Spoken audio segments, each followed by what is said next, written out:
பொதுவாக சொல்லுவார்கள், அறுவை சிகிச்சை குறிப்பாக பைபாஸ் சர்ஜரி செய்து கொண்டால் ஒரு 18 ஆண்டுகள் அல்லது 20 ஆண்டுகள் பிரச்சனை இல்லாமல் வாழ முடியும் என்று பலர் சொல்ல நான் கேட்டிருக்கிறேன். பலரை நான் அப்படி வாழ்ந்து பார்த்திருக்கிறேன். அப்பொழுது என் மகன் சொன்னான், ஒரு 600 சதுரடிக்கு ஒரு அப்பார்ட்மெண்ட் நமக்கு இருக்கிறது, அதில் தான் நான் இருக்கிறேன், அதை நான் விற்றுவிடுவோம், நம்முடைய தாயை விடவா நமக்கு பெரிது, விற்று விடுவோம். இவ்வளோ காலம் நம்ம வாழ்ந்திருக்கோம், நம்ம ஒரு 12வது வீடா இது 13வது வீடா எத்தனாவது வீடு மாறி வந்திருக்கோம், ஏண்டாம்மா இப்போது போய் இதை கேட்குற, இல்லை ஒரு நிரந்தர முகவரி கூட இல்லை நமக்கு, என் மனைவி என்னிடமிருந்து பறித்து விடுவாயா என்று விம்மி விம்மி அழுகிறேன். நான் அழுது கொண்டிருக்கிற பொழுது என் வீட்டினுடைய வெளிக்கதவு தட்டப்படுகிறது. என் இருதயத்தின் இறுதி துடிப்பு நிற்கிற வரையில் டாக்டர் சிவகராட்டத்தையும் அவருடைய மனைவியாரையும் என்னால் மறக்கவே முடியாது, மறக்கவும் கூடாது. நான் அவளை அங்கிருந்து கொண்டு ஒரு முன்பு பாரிவேந்தன் வையா, அதற்கான எல்லா ஏற்பாடுகளையும் நான் செய்து வைத்திருக்கிறேன். இது உங்கள் தமிழுக்கு, உங்களுடைய நெறி சார்ந்த வாழ்வுக்கு நான் செய்யக்கூடிய ஒன்றாக நினைந்து மகிழ்கிறேன், அழைத்து கொண்டு செல்லுங்கள் என்றார். என் வீட்டுக்காரரை மாதிரி யாரால் பேச முடியும், என் வீட்டுக்காரரை மாதிரி யாரால் எழுத முடியும், என் வீட்டுக்காரரை மாதிரி யாரால் வாழ முடியும், என்னை விட சிறப்பாக பேசக்கூடிய எவ்வளோ பேர் இருக்கலாம். ஏன் என் மனைவியை நான் உயிருக்கும் மேலாக நெஞ்சில் வைத்து போற்றுகிறேன் என்பதற்கான காரணங்கள் சொல்லி, பிரேம் என்று தான் என் மனைவியை அழைப்பேன். பிரேம் என்றாலே அன்பு தான், அவள் அன்புமயமானவள் தான். நான் சொல்கிறேன் குமரையா, உலகத்தில் உள்ள அனைவருமே கடவுள் இல்லை கடவுள் இல்லை என்று ஒரே குரலில் அவர்கள் ஏகமனதாக சொன்னாலும் கடவுள் உண்டு கடவுள் உண்டு என்று ஒரு குரல் ஓங்கி ஒலிக்கும். அந்த குரல் எப்போதும் தமிழறிவு மணியனுடையதாக இருக்கும். தமிழறிவு தர்பார் நேயர்கள் அனைவருக்கும் வணக்கம். ஒரு சிறிய இடைவெளிக்கு பின், ஒரு துயரமான நிகழ்விற்கு பின் உங்களை சந்திக்கிறோம். அண்மையில் ஐயா தமிழறிவு மணியன் அவர்களின் மனைவி திருமதி பிரேமகுமாரி அவர்கள் இயற்கை எய்தினார்கள். அதனால் நமது நிகழ்ச்சியில் சிறிது இடைவெளி ஏற்பட்டுள்ளது. நிலையாமை பற்றி நிறைய ஐயாவும் பேசியிருக்கிறார்கள். ஆனால் இந்த இழப்பு என்பது, ஈடு செய்ய முடியாத இழப்பு என்பது ஐயா அவர்களை பார்க்கும் பொழுது நமக்கு புரிகின்றது. கடைசியாக நான் நடந்து வந்த பாதையில் மனைவி அமைவதெல்லாம் என்றுதான் ஆரம்பித்தோம். அது ஏதோ ஒரு அதிசயமாக நிகழ்ந்தது என்றுதான் சொல்ல வேண்டும். ஐயா அவர்கள் ஏற்கனவே சொல்லியது போல், ஐயாவினுடைய படைப்புகளுக்கு முதல் விமர்சகர் அம்மா அவர்கள்தான். அந்த வகையில் மனைவி அமைவதெல்லாம் பகுதியை அவர்கள் பார்த்தார்கள், கேட்டார்கள், மகிழ்ந்தார்கள் என்பது நமக்கு மிகவும் அதிசயத்தக்க செய்தி, மகிழ்வான செய்தி. அதனுடைய தொடர்ச்சியாக இன்றைய தினம் மீண்டும் ஐயா அவர்களிடம் நமது கேள்விகளை முன்வைக்கிறோம். ஐயா வணக்கங்க ஐயா. வணக்கம் குமரையா. ஒரு துயரமான நிகழ்வுக்கு பிறகு மீண்டும் சந்திக்கிறோம். அம்மா அவர்களை பற்றிய நினைவுகள் மறக்க முடியாத நினைவுகள். நீங்கள் கடைசியாக அப்போலோவில் அம்மாவுக்கு சிகிச்சை எடுத்தது பற்றி குறிப்பிட்டிருந்தீர்கள். அதற்கு பிறகு அம்மா அவர்களுடைய உடல்நிலை எப்படி இருந்தது என்ன என்பதை பற்றி மேலும் பல செய்திகளை தெரிந்து கொள்ள விரும்புகிறோம் ஐயா. அதாவது குமரையா, இது என்னுடைய தனிப்பட்ட துயரம், தனிப்பட்ட சோகம். இந்த சோகத்தை, துயரத்தை கடைபரப்புவதனால் எந்த பயனும் இல்லை என்பதுதான் என்னுடைய எண்ணம். ஆனாலும் சிலருக்கு நான் நன்றி சொல்ல வேண்டி இருக்கிறது. அப்படி என் நன்றியை வெளிப்படுத்துவதற்காக இந்த சூழலை நான் பயன்படுத்தி கொள்கிறேன். நான் நடந்து வந்த பாதை என்று தொடங்கியதே என்னை நேசிக்கக்கூடிய ஏராளமான அன்பர்கள், நண்பர்கள் விரும்பி கேட்டதன் விளைவாக உருவெடுத்தது இந்த தொடர். அதில் என் மனைவியை பற்றி சொல்ல வேண்டிய தருணமும் வந்தது. என் மனைவி எத்தகையவள் என்பதை நான் வெளிப்படுத்தினேன். அதை பார்த்தவர்கள் மனம் நெகிழ்ந்த நிலையில் ஏராளமாக என்னோடு தங்களுடைய கருத்துக்களை பகிர்ந்து கொண்டார்கள். பின்னூட்டங்களிலும் மிகவும் நெகிழ்ந்த நிலையில் தங்களுடைய எண்ணங்களை பதிவு செய்திருந்தார்கள். என்னுடைய மனைவி வாழும் பொழுதே அதை பார்ப்பதற்கான ஒரு வாய்ப்பு இறைவனால் உருவாக்கப்பட்டதோ என்று நினைக்கிறேன். ஏனென்றால் என் மனைவி அதை பார்த்தாள். என் மனைவியை பொறுத்தவரையில் நான் ஒன்று சொல்ல விரும்புகிறேன். அன்பு தான் அவளுடைய மொழி. அன்பை தவிர வேறு எதுவுமே அவளுடைய இதயத்தில் இருந்ததில்லை. எல்லாரிடத்தும் அன்பு செலுத்தக்கூடியவளாகத்தான் அவள் இருந்தாள். அதனால் அவள் கண்மூடியதை அறிந்த அத்துணை பேரும் எப்படியெல்லாம் அன்பு சார்ந்து தேடி வரக்கூடியவர்களை அவர் உபசரிப்பார், எப்படி அவர் தேநீர் கொடுப்பார், எப்படி இன்முகத்தோடு பேசுவார் என்று எல்லோரும் சொல்லி சொல்லி மாய்ந்து போனார்கள். நான் இழக்கக்கூடாத ஒரு பெரிய செல்வத்தை இழந்துவிட்டு இன்றைக்கு உங்கள் முன்னால் நிற்கிறேன். ஷெல்லி தன்னுடைய கவிதைகளில் குறிப்பிடுவான் ஸ்பிரிட் ஆஃப் லைஃப் என்று. உயிர் சக்தி, என்னுடைய உயிரின் சக்தியே அவள்தான். அவள் இல்லை என்றால் தமிழருவி மணியன் என்கின்ற ஒரு மனிதன் நெறி சார்ந்த நேர்மையான லட்சியம் நிறைந்த ஒரு வாழ்வை மேற்கொண்டிருக்க வாய்ப்பே கிடையாது. 100க்கு 100 உண்மை ஐயா.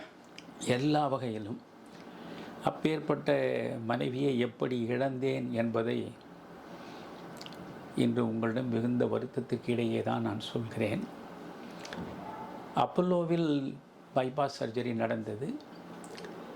அறுவை சிகிச்சையை நடத்திய டாக்டர் கிரிநாத் அப்பொழுதே இந்த அம்மையாருடைய ஆர்டிக் வால்வ் பழுதடைந்து விட்டது. இப்பொழுது ஒரே நேரத்தில் 2 சிகிச்சைகளிலும் ஈடுபட்டால் அவர் உயிரிழக்க நேரிடும். எனவே இந்த பிளாக் அவற்றை மட்டும் நாங்கள் இப்பொழுது அகற்றி விடுவோம். பிறகு பொறுமையாக வாழ்வு குறித்து நாம் யோசிக்கலாம் என்று சொன்னார். அப்பொழுதே டாக்டர் குழந்தைவேலு அவர்கள் 2யுமே சேர்த்து இந்த நேரத்தில் ஒன்றாக செய்து விடுவதுதான் நல்லதாக இருக்கும் என்று வற்புறுத்திய நிலையிலும் டாக்டர் கிரிநாத் அதை மறுத்துவிட்டார். பிறகு அவளுடைய அறுவை சிகிச்சை முடிந்து அப்பல்லோவிலே இருந்து வீட்டிற்கு நான் அழைத்து கொண்டு வந்தேன். 2016 டிசம்பரில் அவளுக்கு இந்த அறுவை சிகிச்சை நடந்தது. ஒரு 3 ஆண்டுகள் அவள் ஓரளவு நலமாக இருந்தாள். ஆனாலும் கூட முற்றாக அவள் நலம் பெற்றாள் என்று சொல்ல முடியாது. பொதுவாக சொல்லுவார்கள், அறுவை சிகிச்சை குறிப்பாக பைபாஸ் சர்ஜரி செய்து கொண்டால் ஒரு 18 ஆண்டுகள் அல்லது 20 ஆண்டுகள் பிரச்சனை இல்லாமல் வாழ முடியும், ஓர் 20 ஆண்டு காலம் ஆயுள் நீடிக்கும் என்று பலர் சொல்ல நான் கேட்டிருக்கிறேன். பலரை நான் அப்படி வாழ்ந்து பார்த்திருக்கிறேன். எனவே இவளுக்கு அறுவை சிகிச்சை நடந்து முடிந்த பிறகு எப்படியும் ஒரு 18-20 ஆண்டுகள் எந்த பிரச்சனையும் இல்லாமல் என்னோடு இருக்கப் போகிறாள் என்றுதான் நான் நம்பிக்கையோடு அப்பல்லோவிலே இருந்து அவளை அழைத்து கொண்டு வந்தேன். ஆனால் 2 ஆண்டுகளுக்குள்ளேயே மீண்டும் அவளுக்கு பல்வேறு பிரச்சனைகள் உருவெடுத்து விட்டன. காரணம், ஒரு வால்வு பழுதாகிவிட்டது என்று ஏற்கனவே இந்த டாக்டர் சொன்னார் இல்லையா. அதனால் அவளால் இயல்பாக இருக்க முடியவில்லை. வேதனைகளோடும் வலிகளோடும் தான் அவள் ஒவ்வொரு நாளையும் கடத்தி கொண்டிருந்தாள். ஆனாலும் அந்த வலியையும் வேதனையையும் அடுத்தவரிடம் அவள் காட்ட மாட்டாள். யாராவது ஒருவர் வந்து விட்டால் எந்த வலியும் வேதனையும் இல்லாத ஒரு பெண்மணியைப் போல் அவ்வளவு புன்முறுவல் பூத்த முகத்தோடு தான் அவர்களை வரவேற்று அவள் உபசரிப்பாள். ஆக 2016 டிசம்பரிலிருந்து 2019 டிசம்பர் வரையில் சின்ன சின்ன வலிகளோடு அவளுடைய நாட்கள் நடந்தன. ஆனால் அடிக்கடி அவளுக்கு இந்த நெஞ்சு குழியில் அழுத்துகிறது, சரியாக என்னால் படுக்க முடியவில்லை, ஒரு 5 நிமிடத்திற்கு மேல் தொடர்ந்து நடக்க முடியவில்லை என்று திரும்ப திரும்ப சொல்லி கொண்டிருந்தாள். ஆக 2019 டிசம்பர் ஏறக்குறைய ஒரு 3 ஆண்டுகள் முடிவுற்ற நிலையில் அவள் மறுபடியும் மிக கடுமையான வலிகளுக்கு உட்பட்டாள். அப்பொழுது நான் உள்ளத்தில் வைத்து பெரிதும் நேசிக்கக்கூடிய மருத்துவர் டாக்டர் சிவகராட்சம் அவர்கள். டாக்டர் சிவகராட்சம் மிகச்சிறந்த மனிதநேயம் கொண்ட ஒரு மருத்துவர். அவருக்கு என்னுடைய தமிழின்பால் அளப்பரிய ஈடுபாடு உண்டு. என் எழுத்தையும் என் பேச்சையும் எல்லையற்று நேசித்த நெஞ்சம் கொண்டவர். ஆனந்த விகடனில் நான் ஊருக்கு நல்லது சொல்வேன் என்ற தொடரை எழுதிய பொழுதே, இந்த தொடரை எழுதக்கூடியவரை நான் எப்படியாவது ஒரு நாள் சந்திப்பதற்கு ஏற்பாடு செய்ய முடியுமா என்று ஆனந்த விகடன் ஆசிரியரை தொடர்பு கொண்டு கேட்டவர் அவர். அவருடைய துணைவியார் மிகச்சிறந்த இல்லத்தரசி, நல்ல படைப்பாளி, மிகச்சிறப்பாக எழுதக்கூடியவர். இருவருமே ஒருவருக்காக ஒருவர் பிறந்தவர்கள் போன்று அவ்வளவு அற்புதமான தம்பதியர்கள் அவர்கள். ஆக சிவகராஜம் அவர்களை நான் என் மனைவியோடு சென்று நேரில் சந்தித்தேன். நிலைமையை சொன்னேன். அவர் பரிசோதித்து பார்த்துவிட்டு சொன்னார், கொஞ்சம் சிக்கலாக ஒரு சிகிச்சையை மேற்கொள்ள வேண்டி இருக்கும். உங்கள் நல்வாய்ப்பாக லண்டனிலே இருந்து டாக்டர் கோபால் முருகன் இப்பொழுது சென்னைக்கு வந்துவிட்டார். அவர்தான் இதில் மிகப்பெரிய நிபுணர். காம்ப்ளிகேட்டடாக சிக்கலாக இருக்கக்கூடிய இருதய அறுவை சிகிச்சைகளை எளிதாக செய்யக்கூடியவர். நான் அவரிடம் உங்களுக்கு பரிந்துரை செய்கிறேன். அவரை சென்று பாருங்கள். அவர் என்ன சொல்கிறாரோ அதன்படி நீங்கள் செய்யலாம் என்று என்னிடம் சொன்னார். பிறகு டாக்டர் கோபால் முருகனுக்கு அவர் தொலைபேசியில் தொடர்பு கொண்டார். உண்மைக்கும் ஒழுக்கத்திற்கும் நேர்மைக்கும் உங்கள் வாழ்க்கையில் ஏதாவது செய்ய வேண்டும் என்று நீங்கள் நினைத்தால் அதற்கு ஒரு நல்ல வாய்ப்பை உங்களுக்கு நான் உருவாக்கி தருகிறேன் டாக்டர் என்று சொல்லி என்னை அவரிடம் அறிமுகம் செய்தார். ஆக எந்த அளவுக்கு அவர் என்னை பற்றிய மதிப்பீட்டோடு இருந்திருக்கிறார் என்பதை என்னால் அப்பொழுது புரிந்து கொள்ள முடிந்தது. டாக்டர் கோபால் முருகன் அப்பொழுது சிம்ஸில் இருந்தார். சிம்ஸில் என் மனைவியை அழைத்து கொண்டு போய் பார்த்தேன். அவர் அதற்கான தயாரிப்புகளில் ஈடுபட்டு, இது ரொம்பவும் சிக்கலான ஒரு அறுவை சிகிச்சையாகத்தான் இருக்கும் என்று அவர் முதலிலேயே சொல்லிவிட்டார்.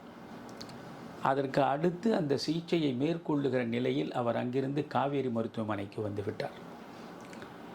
நான் என் மனைவியை அழைத்து கொண்டு காவேரி மருத்துவமனையில் அவரை போய் பார்க்க வேண்டிய நிலை உருவானது. அவர் இதை பற்றி விதம் விதமாக எனக்கு விளக்கினார். ஐயா, உங்களுடைய மனைவியின் இருதயத்தின் சுவர்களில் முழுக்க கால்சியம் டெபாசிட் அதிகரித்திருக்கிறது. இப்பொழுது ஒரு நரம்பை எடுத்து அந்த இருதயத்திற்குள்ளே நுழைப்பது என்று முயன்றால் அந்த கால்சியம் டெபாசிட் இருக்கிறது, அது மீது பட்டாலே கால்சியம் போல ஒன்று உதிர்ந்து உடனே இருதயம் நின்றுவிடும். அப்படி ஒரு மோசமான சூழலில் இருக்கிறது. உயிருக்கு எந்தவித ஆபத்தும் இல்லாமல் வெற்றிகரமாக எப்படி ஒரு அறுவை சிகிச்சை செய்வது என்று பல வகையில் நான் சிந்தித்து கொண்டிருக்கிறேன். எனக்கு கொஞ்சம் நேரம் கொடுங்கள் என்று சொன்னார். அதற்கு பிறகு அவர் பல வகைகளில் முயன்று இப்படித்தான் செய்வது என்று அவராகவே ஒரு முடிவெடுத்து, அந்த முடிவோடு அவர் டாக்டர் சிவகராஜத்தை தேடிச் சென்று அவரிடம் விரிவாக விளக்கினார். டாக்டர் சிவகராஜம் அதில் நிறைவடைந்து, அப்படியே செய்துவிடுங்கள் டாக்டர் என்று சொன்னார். பிறகு டாக்டர் சிவகராஜம் என்னிடம் சொன்னார், பாருங்கள் மணியன், ஒரு டாக்டர், ஒரு தேர்ந்த நிபுணர், எந்தவித ஈகோவும் இல்லாமல் அவராகவே என்னை தேடி வந்து இப்படி செய்தால்தான் சரியாக இருக்கும், இதை பற்றி நீங்கள் என்ன நினைக்கிறீர்கள் என்று கேட்கிறார் என்றால் எவ்வளவு உயர்ந்த பண்புகள் உடைய மனிதர் என்பதை நாம் யோசிக்க வேண்டும் என்றெல்லாம் சொன்னார். அதற்கு பிறகு காவேரி மருத்துவமனையில் சிகிச்சை தொடங்கப்பட்டது. என்னிடம் டாக்டர் கோபாலமுருகன் சொன்னார், இந்த சிகிச்சைக்கு ஒட்டுமொத்தமாக ஒரு 23 லட்சம் ரூபாய்க்கு மேல் ஆகும் என்றார். நான் அதிர்ந்து போனேன். ஏனென்றால் என்னை பொறுத்தவரையில் 23 லட்சம் என்பது 23 கோடியை விட பெரிது. இது எங்கிருந்து திரட்டுவது, எப்படி திரட்டுவது? ஏற்கனவே அறுவை சிகிச்சை இவளுக்கு அப்போலோவில் நடக்கிற பொழுது அதற்கு உண்டான செலவை ஏற்றுக்கொள்கிறோம் என்று ஒரு பக்கம் வைகோவும், இன்னொரு பக்கம் பொன் ராதாகிருஷ்ணன் அவர்களும், இன்னொரு பக்கம் என் அண்ணனைப் போல் நான் பாவிக்கின்ற நடிகர் சிவகுமார் அவர்களும் முன்வந்த பொழுதும் நான் அதை மறுத்துவிட்டேன். என்னுடைய பிள்ளைகள் இருவரும் தான் அந்த செலவை எப்படியோ சமாளித்து வெற்றிகரமாக அவளை அப்போலோவிலிருந்து கொண்டு வந்தார்கள். இப்பொழுது 23 லட்சம் என்று சொல்லும் பொழுது எங்கே போவது? இவ்வளவு பெரிய தொகையை எப்படி நாம் ஈட்டுவது? புரியாத நிலையில் தவித்தேன். அப்பொழுது என் மகன் சொன்னான், கவலைப்படாதீர்களப்பா, பல்லடத்தில் எனக்கென்று, ஏனென்றால் அவன் பல்லடத்திலேயே தங்கிவிட்டான். அங்கே தான் ஒரு சிறு தொழிலை இவன் செய்து கொண்டிருக்கிறான். ஒரு 600 சதுரடிக்கு ஒரு அப்பார்ட்மெண்ட்டு நமக்கு இருக்கிறது. அதில் தான் நான் இருக்கிறேன். அதை நான் விற்று விடுவோம். நம்முடைய தாயை விடவா நமக்கு பெரிது? விற்று விடுவோம். அதற்கு மேல் ஏதாவது என்றால் பூரணி பார்த்து கொள்வாள் என்று 2 பிள்ளைகளும் சேர்ந்து செய்வதாக சொன்னார்கள். அவன் அப்படியே அதை மிக குறைந்த விலைக்கு, உடனே ஒரு பொருளை விற்பது என்று முடிவெடுத்தால் அதை தகுந்த விலைக்கு விற்க முடியாது. குறைந்த விலைக்கு விற்று பணத்தோடு வந்துவிட்டான். அந்த நேரத்தில் தான் திரு ரஜினிகாந்த் அவர்களும் நானும் வாரத்தில் ஒரு முறையாவது சந்தித்து மனம் விட்டு பேசி மாற்று அரசியலை உருவாக்குவது என்கிற முயற்சியில் ஈடுபட்டிருந்தோம். அப்பொழுது நான் காவேரி மருத்துவமனையில் இருக்கிற பொழுது திரு ரஜினி அவர்கள் தொலைபேசியில் என்னிடம் தொடர்பு கொண்டார். ஐயா, இன்று மாலை நாம் சந்திக்கலாமா என்று கேட்டார். ஏனென்றால் வழக்கமாக வாரத்திற்கு ஒரு நாளாவது நாங்கள் இருவரும் சந்தித்து மணிக்கணக்கில் பேசுவோம். இன்று மாலை சந்திக்கலாமா என்றார். இல்லை ஐயா, நான் காவேரி மருத்துவமனையில் இருக்கிறேன் என்றேன். என்னையா காவேரி மருத்துவமனை இருக்கிறீர்கள், என்ன பிரச்சனை என்றார். என் மனைவிக்கு கொஞ்சம் இருதய பிரச்சனை, வாழ்வு மாற்றம் செய்ய வேண்டும் என்று டாக்டர் சொல்லியிருக்கிறார். அதற்காக இங்கே அவளை கொண்டு வந்து சேர்த்திருக்கிறேன். வாழ்வு மாற்றம் என்றால் லட்சக்கணக்கில் செலவாகும் ஐயா என்று உடனடியாக அவர் சொன்னார். ஆமாம் ஐயா, ஒரு 23-24 லட்சம் ரூபாய் செலவாகக்கூடும் என்று டாக்டர் சொல்கிறார். என்ன செய்ய போகிறீர்கள் நீங்கள்? நான் ஒன்று சொல்கிறேன், நீங்கள் தவறாக எடுத்துக்கொள்ளவில்லை என்றால் நான் சொல்வதை நீங்கள் ஏற்றுக்கொள்ள வேண்டும் என்றார். சொல்லுங்கள் ஐயா. அந்த 23 லட்சமோ 25 லட்சமோ என்ன செலவாகிறதோ அதை முழுவதுமாக நான் செலுத்தி விடுகிறேன், நீங்கள் கவலையை விடுங்கள் என்றார். நான் உடனே சொன்னேன், என் பொது வாழ்க்கையில் இந்த நொடி வரையில் எவரிடத்தும் எதன் பொருட்டும் ஒரு ரூபாயை கூட நான் பெற்றதில்லை. நாம் இறுதி வரை நண்பர்களாக இருப்போம். Let us be friends for ever.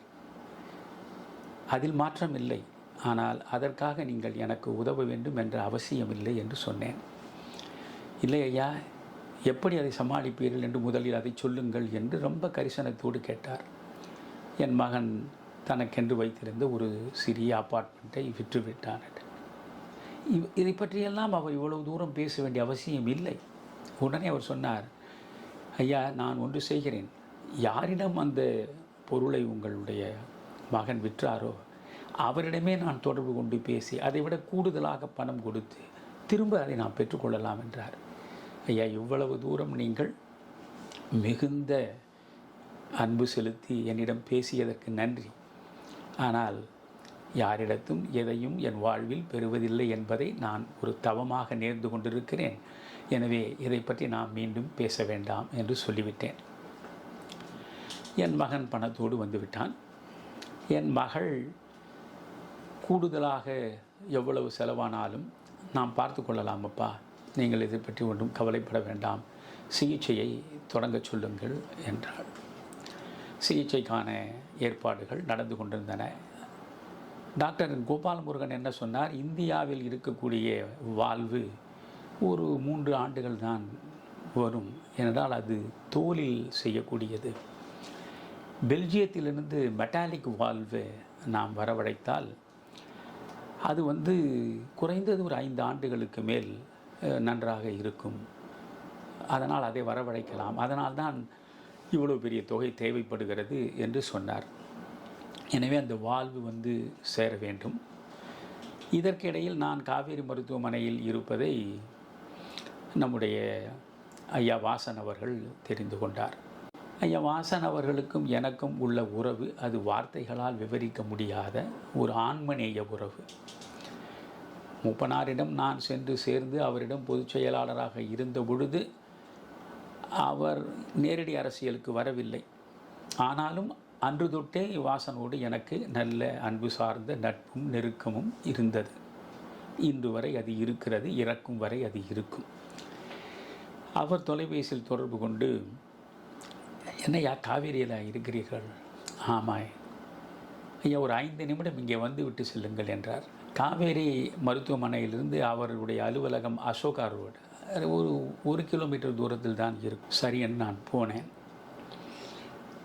அப்பொழுது அவருடைய மனைவியும் பக்கத்தில் இருந்தார். உடனே வாசன் ஐயா சொன்னார், ஐயா உங்கள் மகளுடைய திருமணச் செலவை என்னுடைய தந்தை ஏற்றுக்கொள்வதாக சொன்ன பொழுது நீங்கள் முற்றிலுமாக மறுத்துவிட்டீர்கள். அதை நான் அறிவேன்.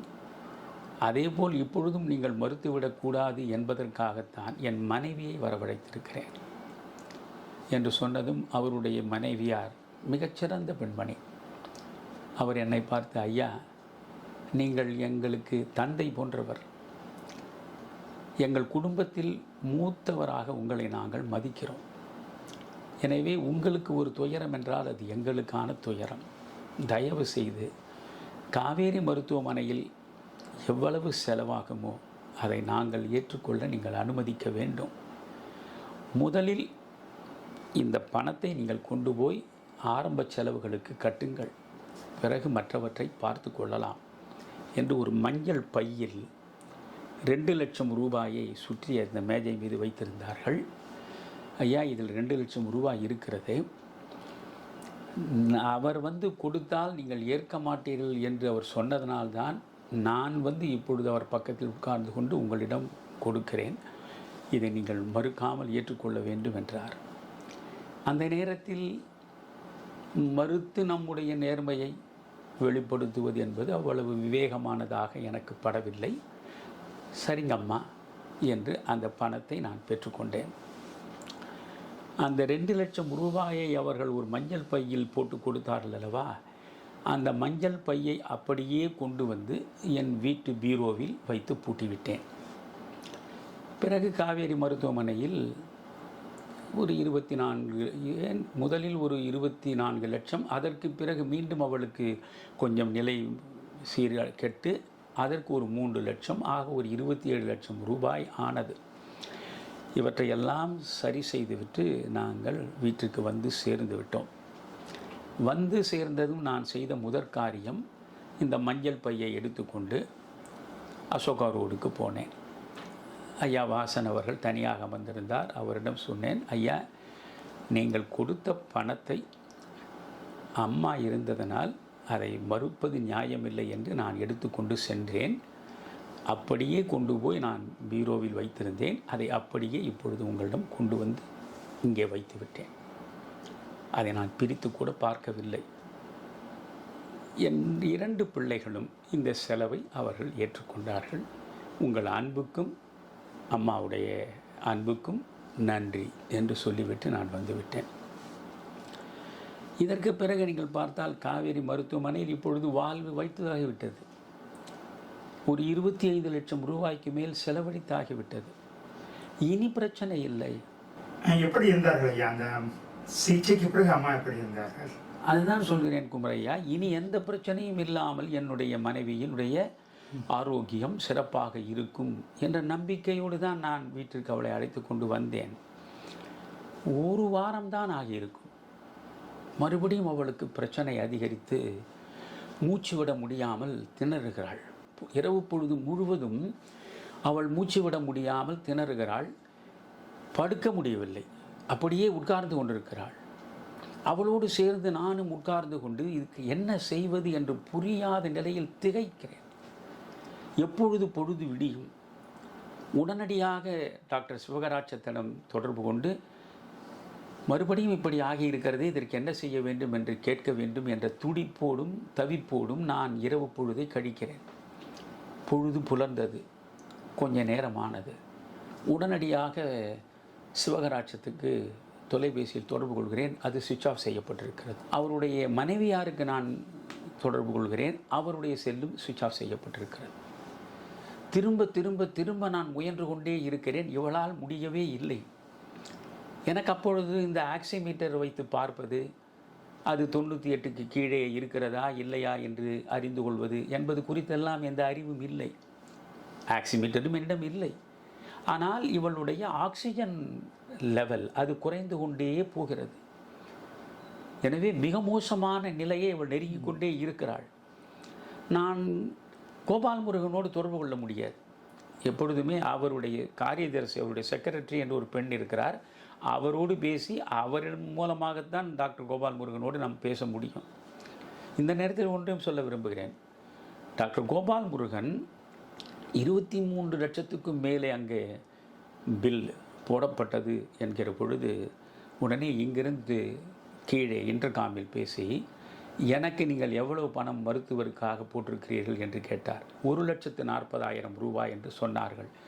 எனக்கான 1,40,000 ரூபாயை நீங்கள் கழித்து விடுங்கள் என்றார். ஒரு பைசா வாங்கவில்லை. அந்த உண்மைக்கும் நேர்மைக்கும் நீங்கள் என்ன செய்ய வேண்டுமோ அதை செய்யுங்கள் என்று சிவகடாட்சம் சொன்னதை அவர் மனதில் வைத்திருந்திருக்கிறார். ஒரு பைசா பெறவில்லை. அவ்வளோ அருமையான மனிதர். இப்பொழுது அவரிடம் எப்படி தொடர்பு கொள்வது? சிவகடாட்சத்தின் மூலம்தான் நான் தொடர்பு கொள்ள முடியும். திரும்ப திரும்ப திரும்ப நான் போட்டு போட்டு பார்க்கிறேன். 2 அலைபேசிகளும் செயற்படவில்லை. பூஜை அறையில் வந்து விம்மி விம்மி விம்மி அழுது, அன்பே வடிவான என்னுடைய மனைவிக்கு ஏன் இப்படி தொடர்ந்து சோதனைகளை வழங்கி கொண்டிருக்கிறாய்? நேர்மை நிறைந்த வாழ்க்கைக்கு இதுதான் நீ காட்டுகிற கருணையா? இதுதான் உன்னிடமிருந்து நான் பெறக்கூடிய பரிசா? என் மனைவி என்னிடமிருந்து பறித்து விடுவாயா என்று விம்மி விம்மி அழுகிறேன். நான் அழுது கொண்டிருக்கிற பொழுது என் வீட்டினுடைய வெளிக்கதவு தட்டப்படுகிறது. இந்த நேரத்தில் யார் வந்திருக்கிறார்கள் என்று எரிச்சலோடு கதவை திறந்தால் டாக்டர் சிவகடாட்சமும் திருமதி சிவகடாட்சமும் என் கண் முன்னால் நிற்கிறார்கள். சொல்லும் போதே சிலுகிறது குமரையா.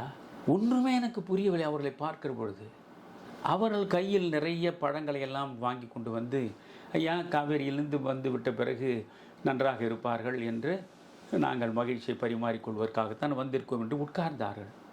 ஐயா, உங்களோடு நான் திரும்ப திரும்ப மாறி மாறி தொடர்பு கொண்டேன். உங்களுடைய இருவருடைய செல்லும் செயற்படவில்லை. என் மனைவி மரணத்தை நோக்கி சென்று கொண்டே இருப்பதாக நான் உணர்கிறேன். முதலில் அவளை பாருங்கள் ஐயா என்றேன். உடனே அவர் பதற்றம் அடைந்து போய் பார்த்து, ஐயா என்ன ஆக்சிஜன் ரேட்டு ரொம்ப கீழே போயிடுச்சு, என்ன இந்த நிலையில் இந்த அம்மாவை வச்சுருக்கீங்க? என்ன என் இருதயத்தின் இறுதி துடிப்பு நிற்கிற வரையில் டாக்டர் சிவகடாட்சத்தையும் அவருடைய மனைவியாரையும் என்னால் மறக்கவே முடியாது, மறக்கவும் கூடாது. உடனடியாக அந்த இருவரும் என்னுடைய மனைவியை தூக்கி அப்படியே தாங்கி லிஃப்டில் கொண்டு போய் அவருடைய கார், அவர் தான் ஓட்டி கொண்டு வந்தார். அந்த காரில் என் மனைவியை அவர் பக்கத்தில் உட்கார வைத்து கொண்டு அவரே ஒரு கையால் ஷேரிங்கை பிடித்து கொண்டு உடனடியாக பாரதி ராஜா மருத்துவமனைக்கு தொடர்பு கொண்டு வாசலிலேயே ஆக்சிஜன் சிலிண்டரோடு காத்திருங்கள் என்று கட்டளையிட்டு எவ்வளவு வேகமாக முடியுமோ அவ்வளவு வேகமாக அவர் அந்த காரை எடுத்துக்கொண்டு போய் வாசலில் தயாராக நிற்கிறது அந்த ஆக்சிஜன் சிலிண்டரோடு. உடனே கொண்டு போய் அங்கிருந்து விறுவிறு என்று ஐசியூ அறைக்கு அழைத்து கொண்டு உள்ளே போயிட்டார். 2 மணி நேரம். அதற்கு பிறகு அங்கிருந்து அவர் கோபால் முருகனுக்கு ஃபோன் பண்ணி தொடர்பு கொண்டிருக்கிறார். டாக்டர் கோபால் முருகனும் வேகமாக அங்கே வந்து சேர்ந்து விட்டார். 2 மணி நேரம் அவர் உள்ளே இருக்கிறார்கள். என்ன நடக்கிறது என்று தெரியாது. வெளியே நான் பரிதவிப்போடு நிற்கிறேன். அது பெரிதல்ல. டாக்டர் சிவகடாட்சத்துடைய மனைவியாரும் அந்த 2 மணி நேரம் அங்கே அமர ஒரு நாற்காலி கூட இல்லை. என்னோடு 2 மணி நேரம் அந்த அம்மையாரும் நின்று கொண்டே இருந்தார்கள். 2 மணி நேரத்திற்கு பிறகு டாக்டர் சிவகடாட்சமும் டாக்டர் கோபால் முருகனும் வெளியே வந்து, இனி கவலைப்படுவதற்கு ஒன்றுமில்லை ஐயா, இன்னும் கொஞ்ச நேரம் இப்படியே நீங்கள் விட்டிருந்தால் அம்மா மூச்சு போயிருக்கும் என்று சொல்லிவிட்டு அதுக்கப்புறம் டாக்டர் சிவகராஜன் சொல்கிறார், ஐயா இன்றைக்கு உங்களை போய் பார்க்க வேண்டும் என்று இவள் சொன்னாள். நாங்கள் இருவருமே பெருமாள் கோயிலில் இருக்கிறோம். நீங்கள் எப்பொழுது தொலைபேசியில் தொடர்பு கொண்டதாக சொல்கிறீர்களோ அந்த நேரத்தில் நாங்கள் இருவரும் பெருமாள் கோவிலில் பெருமாளை சேவித்து கொண்டிருக்கிறோம். பெருமாளை சேவித்து விட்டு கோயிலிலிருந்து வெளியே வருகிற பொழுது என் மனைவி சொன்னால், ஐயாவுடைய மனைவியை நாம் போய் பார்த்து விட்டு வருவோமே. அப்பொழுது நான் டெய்லர்ஸ் ரோடில் அரசு வீட்டில் இருந்த நேரம், வாடகை வீட்டில், அதை குறிப்பாக சொல்ல வேண்டும், எது இலவச வீட்டில் இல்லை, அரசினுடைய வாடகை வீட்டில் இருந்த நேரம். அதனால் நாம் போய் பார்த்து விட்டு வருவோம் என்று சொன்னார்கள். நான் சொன்னேன், இல்லை, அப்போலோவில் 2-3 பேஷண்ட்டுகள், நோயாளிகள் இருக்கிறார்கள், அவர்களை நான் போய் பார்த்து விட்டு வர வேண்டும், நாம் நாளைக்கு போகலாம் என்றேன். இல்லை இல்லை, இன்றைக்கே போய்விட்டு வருவோம் என்று இவள் வற்புறுத்தி என்னை அழைத்து கொண்டு வந்தாள். பெருமாள் கோவிலிலிருந்து வெளியே வருகிற பொழுது இவளுக்கு என்ன உணர்வு ஏற்பட்டதோ, இவள் வற்புறுத்தினாள். நாங்கள் இருவரும் வந்து இங்கே நிற்கிற பொழுது இவள், உங்களுடைய மனைவி உயிருக்கு போராடி கொண்டிருக்கிறார் என்பதையெல்லாம் யோசித்து பார்க்கும் பொழுது என்னாலே நம்பவே முடியவில்லை ஐயா என்றார்.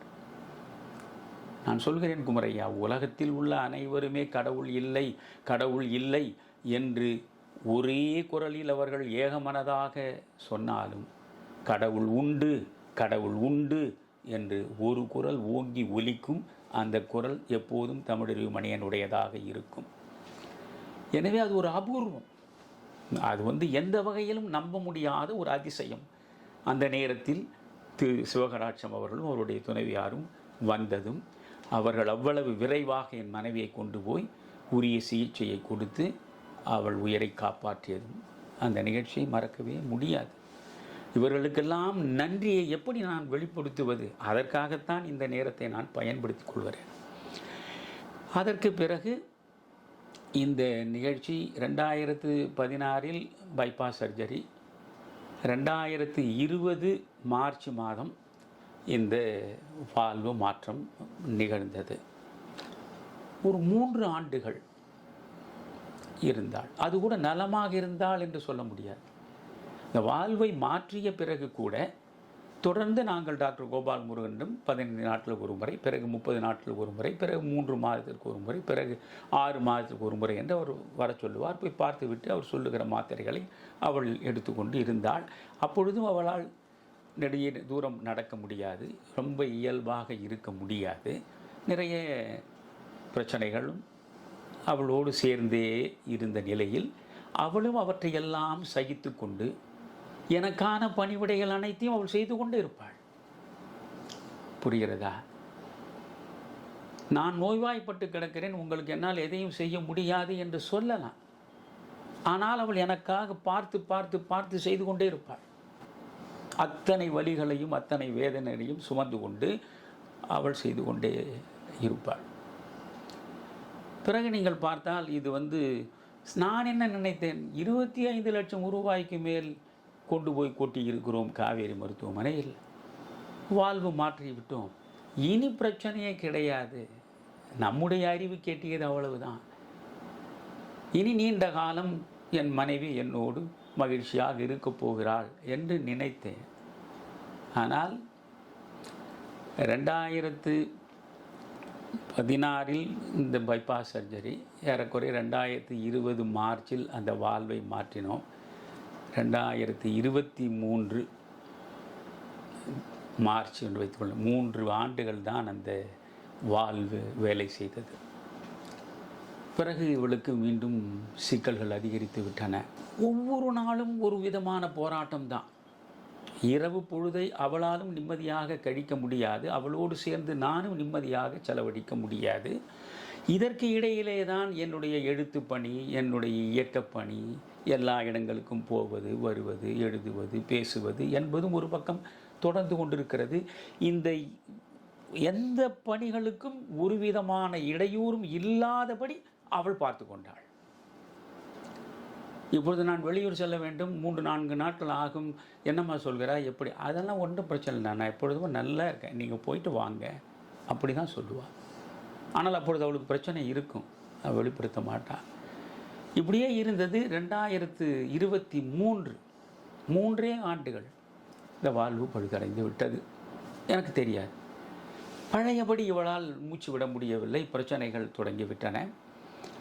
அப்பொழுது டாக்டர் கோபால் முருகனோடு தொடர்பு கொண்டேன். அவர் சொன்னார், ஐயா, நான் இப்பொழுது காவேரியில் இல்லை, மகாத்மா காந்தி மெமோரியல் நெல்சன் மாணிக்கம் கோயில் தெருவில் இருக்கிறது MGM ஹாஸ்பிட்டல், நான் அங்கே வந்துவிட்டேன், அம்மாவை நீங்கள் அங்கே அழைத்து கொண்டு வாருங்கள் என்றார். அழைத்து கொண்டு போனேன். அப்பொழுது அவர் பார்த்தார். ஒன்றும் கவலைப்படாதீர்கள், நாம் முதலில் ஒரு ஆன்ஜியோ செய்கிறோம், அப்படி செய்து ஏதாவது பிரச்சனை இருந்தால் பிளாஸ்ட் பண்ணிடலாம், எல்லாவற்றுக்கும் ஒரு 5 லட்சம் ரூபாய் ஆகும் என்றார். சரி, எப்படியாவது நான் முயன்று பார்க்க வேண்டியது தானே, 5 லட்சம் ரூபாய்க்காக என் மனைவியை இழந்து விட முடியுமா? சரி டாக்டர், பாருங்கள், நான் அதற்கான ஏற்பாடுகளை செய்கிறேன் என்று சொன்னேன். 2-3 மணி நேரத்துக்கு பிறகு என்னை தனியாக அழைத்தார். ஐயா, நாம் 3 ஆண்டுகளுக்கு முன்பு வைத்த வால்வு முழுவதும் கெட்டுவிட்டது, இப்பொழுது மீண்டும் ஒரு புதிய வால்வை 2வது முறை வைக்க வேண்டும். இந்த வால்வு ஒரு மிகச்சிறந்த வெளிநாட்டு வால்வு, 10 ஆண்டுகள் எந்த பிரச்சனையும் இல்லாமல் உங்களுடைய மனைவியால் இருக்க முடியும், நான் அதுக்கு உத்தரவாதம் தருகிறேன், இதை நீங்கள் செய்யுங்கள், அதற்கு என்னையா செலவாகும் என்று அஞ்சியபடி தான் நான் கேட்டேன். மருத்துவமனை செலவுகளெல்லாம் சேர்த்தபடி 40 லட்சம் ரூபாய்க்கு குறைவில்லாமல் ஆகும் ஐயா என்றார். உடனே சொன்னேன், doctor, literally speaking, I am a penniless person. I cannot afford to pay such huge amount. You kindly discharge her in the evening itself. அப்படின்னு சொல்லிட்டேன். என்னையா நான் இவ்வளவு சீரியஸாக சொல்கிறேன், நீங்கள் அதை புரிஞ்சிக்க மாட்டேறீங்க, அம்மாவுக்கு நீ வாழ்வு பழுதடைஞ்ச நிலையில் நீண்ட நாள் இருக்க முடியாதியா, நம்ம இந்த வாழ்வை மாற்றி ஆகணும், எல்லாம் சரியே, 40 லட்சம் ரூபாய்க்கு நான் எங்கே போவேன்? ஏற்கனவே 25 லட்சம் ரூபாய்க்கு என் மகள் எப்படியோ முயன்று செய்தார், இப்பொழுது நான் 40 லட்சத்துக்கு எங்கே போவேன்? அவர் சொன்னார், நான் ஒன்று சொல்கிறேன், நீங்கள் செய்யுங்களே. என்னையா? நீங்கள் 1 ரூபாய் செலவழிக்க வேண்டாம். இலா கணேசன் அவர்கள் பாஜகவின் தலைவராக இருந்தவர், அவர் ஆளுநராக இருந்தார், அவருக்கு இதே போன்று இருதய பிரச்சனை வந்தது, அவர் இதே MGMல் நான் தான் இருதய அறுவை சிகிச்சை செய்தேன். எந்த மருத்துவ காப்பீட்டு திட்டத்திற்கும் உட்பட்டவர் இல்லை அவர். அவருக்கு 1 ரூபாய் கூட செலவில்லாமல் நாங்கள் செய்து முடித்தோம். அரசு அதை ஏற்றுக்கொண்டது. சண்முகநாதன் முன்னாள் ஆளுநராக இருந்தார், அவருக்கும் நாங்கள் தான் செய்தோம், ஒரு பிரச்சனையும் இல்லை, அரசு ஏற்றுக்கொண்டது. இப்போ நான் உங்களிடம் ஒரு கடிதம் கொடுக்கிறேன், உங்களுக்கு ஹெல்த் செக்ரட்டரியை பரிச்சயம் இருக்கிறதா, டாக்டர் ராதாகிருஷ்ணனோடு தொடர்பு இருக்கிறதாண்டா? நான் சிரித்தேன். என்னையாண்ட? டவர் பிளாக்கில் நான் இருக்கிற என் வீட்டு வாசலுக்கு அடுத்த வாசல் தான் டாக்டர் ராதாகிருஷ்ணனுடைய வாசல் ஐயா. இருவரும் ஒருவருக்கொருவர் நன்றாகவே அறிமுகமானவர்கள். அவருடைய மனைவி என் மனைவியிடம் மிகுந்த அன்பு கொண்டவர், அதில் ஒன்றும் பிரச்சனை இல்லை. பிறகு என்னையா, ஹெல்த் மினிஸ்டர் தெரியும் ஐயா, அவர் மா சுப்பிரமணியம் தானையா? நன்றாகவே தெரியும். நீங்கள் ஒன்றும் இல்லை ஐயா, ஹெல்த் மினிஸ்டரோ அல்லது ஹெல்த் செக்ரட்டரியோ, ஓகே நான் ஒரு கடிதம் கொடுக்கிறேன், அதில் ஓகே செய்யுங்கள் என்று சொல்லிவிட்டால் 1 பைசா செலவில்லாமல் செய்து முடித்து நீங்கள் அம்மாவை அழைத்து கொண்டு போகலாம் என்றார். நான் சொன்னேன், டாக்டர், அது என் வாழ்வியலுக்கு பொருந்தாது. என்னையா சொல்கிறீர்கள்? இந்த அரசு இந்த கட்சியின் மூலமாக வந்துவிடக்கூடாது என்று நான் சென்ற தேர்தல் நேரத்தில் பூமிக்கும் வானத்துக்குமாக 1000 கடும் விமர்சனங்களை வைத்து பேசியிருக்கிறேன். எந்த ஆட்சி அமையக்கூடாது என்று நான் பேசினேனோ அந்த ஆட்சி அமைந்திருக்கிறது. அந்த ஆட்சியில் உள்ளவரிடம் போய் நான் ஒரு சலுகையை பெற்று என் மனைவி சிறப்பாக வாழ்வதற்கு வழி தேடிக் கொள்வது என்பது என் வாழ்க்கை முறைக்கு ஒத்து வராது, என்னை மன்னித்து விடுங்கள் என்று. என்னையா இது மாதிரி சொல்கிறீங்க? இல்லை, அவ்வளவுதான் ஐயா. உடனே என் மனைவி, ஏன் என் மனைவியை நான் உயிருக்கும் மேலாக நெஞ்சில் வைத்து போற்றுகிறேன் என்பதற்கான காரணங்களை சொல்கிறேன். என் மனைவியை அழைத்து அவரிடம் சொன்னேன். அவர் நேராக சொன்னேன், பிரேம் என்று தான் என் மனைவியை அழைப்பேன். பிரேம் என்றாலே அன்பு தான், அவள் அன்புமயமானவள் தான். பிரேம், ஹெல்த் செக்ரட்டரியையோ ஹெல்த் மினிஸ்டரையோ நேரில் போய் பார்த்து சொல்லி அவர்கள் உதவியின் மூலம் உனக்கு இந்த 40 லட்சம் ரூபாய் செலவே இல்லாமல் செய்யலாம்னு டாக்டர் சொல்கிறாரு. நீ என்ன சொல்கிற? என் உயிரை காப்பாற்றுவதற்கு எனக்காக உங்கள் நிலை தாழ்ந்து யார் வாசலுக்கு முன்னாலும் நிற்க வேண்டாம். யார் வாசலுக்கு முன்னாலும் நிற்க வேண்டாம். கடவுள் இருக்கிறார். நான் எவ்வளவு காலம் இந்த மண்ணில் வாழ வேண்டும் என்று அவர் ஒரு கணக்கு போட்டிருப்பார். அந்த கணக்கின்படி தான் எல்லாம் நடக்கும். 40 லட்சம் எல்லாம் நம்மால் கொடுக்கவும் முடியாது. நீங்கள் போய் இன்னொருவரிடம் நிலை தாழ்ந்து நிற்கவும் வேண்டாம் என்று சொல்லிவிட்டு என்னோடு மருத்துவமனையிலிருந்து அவள் புறப்பட்டு விட்டாள். அவளை அழைத்து கொண்டு வந்து விட்டேன். இரவு படுத்து கொண்டு உறக்கமே இல்லை. எந்த ஒரு விதமான இன்பத்தையும் என்னை அவள் கணவனாக பெற்றதனால் அடையவே இல்லை. 1000 சோதனைகளை தான் அவள் சந்திச்சிருக்காள். அவள் உயிரை காப்பாற்றுவதற்கு கூட நம்மால் முடியவில்லையே. இப்படி ஒரு சூழல் வந்து விட்டது. உறக்கம் இல்லாமல் தவித்தேன். இதை பற்றி ஏற்கனவே ஒரு பதிவில் நான் சொல்லியிருக்கிறேன். காலையில் எழுந்து வந்து மிகுந்த சோர்வோடு உட்கார்ந்தேன். அப்பொழுது தஞ்சாவூரிலிருந்து ஒரு தொலைபேசி வந்தது. யார் ஐயா என்றேன். நான் தஞ்சாவூரிலிருந்து சித்தர் பேசுகிறேன் ஐயா. வாழ்வே ஒரு மந்திரம் என்று நீங்கள் திருமூலருடைய திருமந்திரத்தை மையமாக வைத்து எழுதியிருக்கிற புத்தகத்தை படித்தேன். நெகிழ்ந்து போனேன். திருமந்திரத்தை இவ்வளவு எளிமையாக நீங்கள் வாழ்வை மையமாக கொண்டு எழுதியிருப்பதில் ரொம்ப மகிழ்ச்சி ஐயா. நீங்களும் உங்கள் குடும்பத்தாரும் நீண்ட நெடுங்காலம் நிறைவாக வாழ வேண்டும் ஐயா என்றார். ஐயா, நீங்கள் ஒரு சித்தர், நிறைவாக வாழ வேண்டும் என்று சொல்லிவிட்டீர்கள், மகிழ்ச்சி. ஆனால் என் மனைவி உயிருக்கு போராடி கொண்டிருக்கிறாள் என்று என் எரிச்சலை வெளிப்படுத்தினேன். என்னையா உங்களுக்கு பிரச்சனை? இது மாதிரி பிரச்சனை. ஏன்யா உங்களை போன்று படித்தவர்களெல்லாம் இப்படி அலோபதியில் போய் லட்சம் லட்சமாக கூட்டுகிறீர்கள்? ஒன்றுமில்லை ஐயா. ஐபிஸ்கஸ் ஃப்ளவர், இந்த செம்பருத்தி பூ இருக்கிறதே, அந்த 10 பூவை எடுத்து ஒவ்வொரு நாளும் மென்று அதை சாப்பிட்டாலே எந்த பிளாக்கும் வராது என்று அவர் சொன்னார். அதே மாதிரி சத்தியமங்கலத்தில் உள்ள சித்தர் ரவி அவர்களெல்லாம் நான் போற்றுகிறேன். சித்த மருத்துவத்தின் மீது எனக்கு குறைந்த மதிப்பீடு இல்லை. சித்த மருத்துவர்கள் மீது என் மரியாதை குறையவே இல்லை. அவர் நான் அதை பொடியாகவே செய்து உங்களுக்கு அனுப்புகிறேனையா. அவர் பொடியும் அனுப்பினார். என் மனைவி மிகுந்த சிரத்தையோடு காலையில் தூங்கி எழுந்து வந்தவுடன் முதல் வேளையாக அந்த செம்பருத்தி பூவை காய்ச்சி வைத்த சாறு அது ஒரு குவளை எடுத்து பருகுவாள். சங்கு புஷ்பம் அது சாறை ஒரு குவளை பருகுவாள். இந்த சித்தர் அனுப்பி சத்தியமங்கலத்திலிருந்த சித்தர் அனுப்பி வைத்த அந்த பொடியையும் எடுத்து அவள் அருவாள். குமரையா, ஆங்கில மருத்துவத்தை தவிர வேறு எந்த மருத்துவத்தையும் அவள் மறந்தும் ஏற்க மாட்டாள். நீங்கள் மாத்திரைகளாக கொடுத்தால் சாப்பிட்டு விடுவாள்.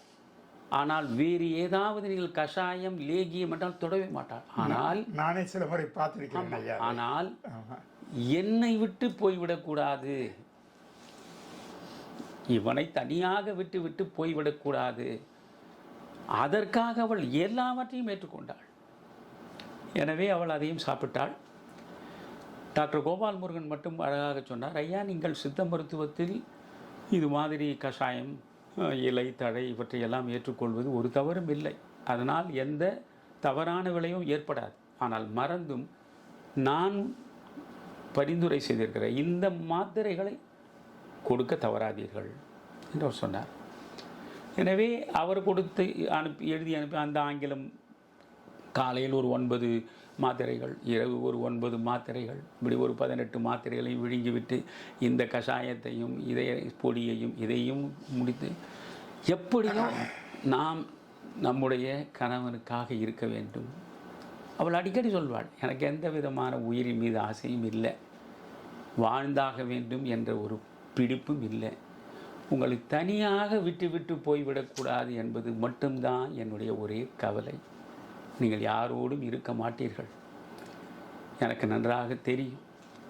எனவே உங்களை விட்டுவிடக்கூடாது.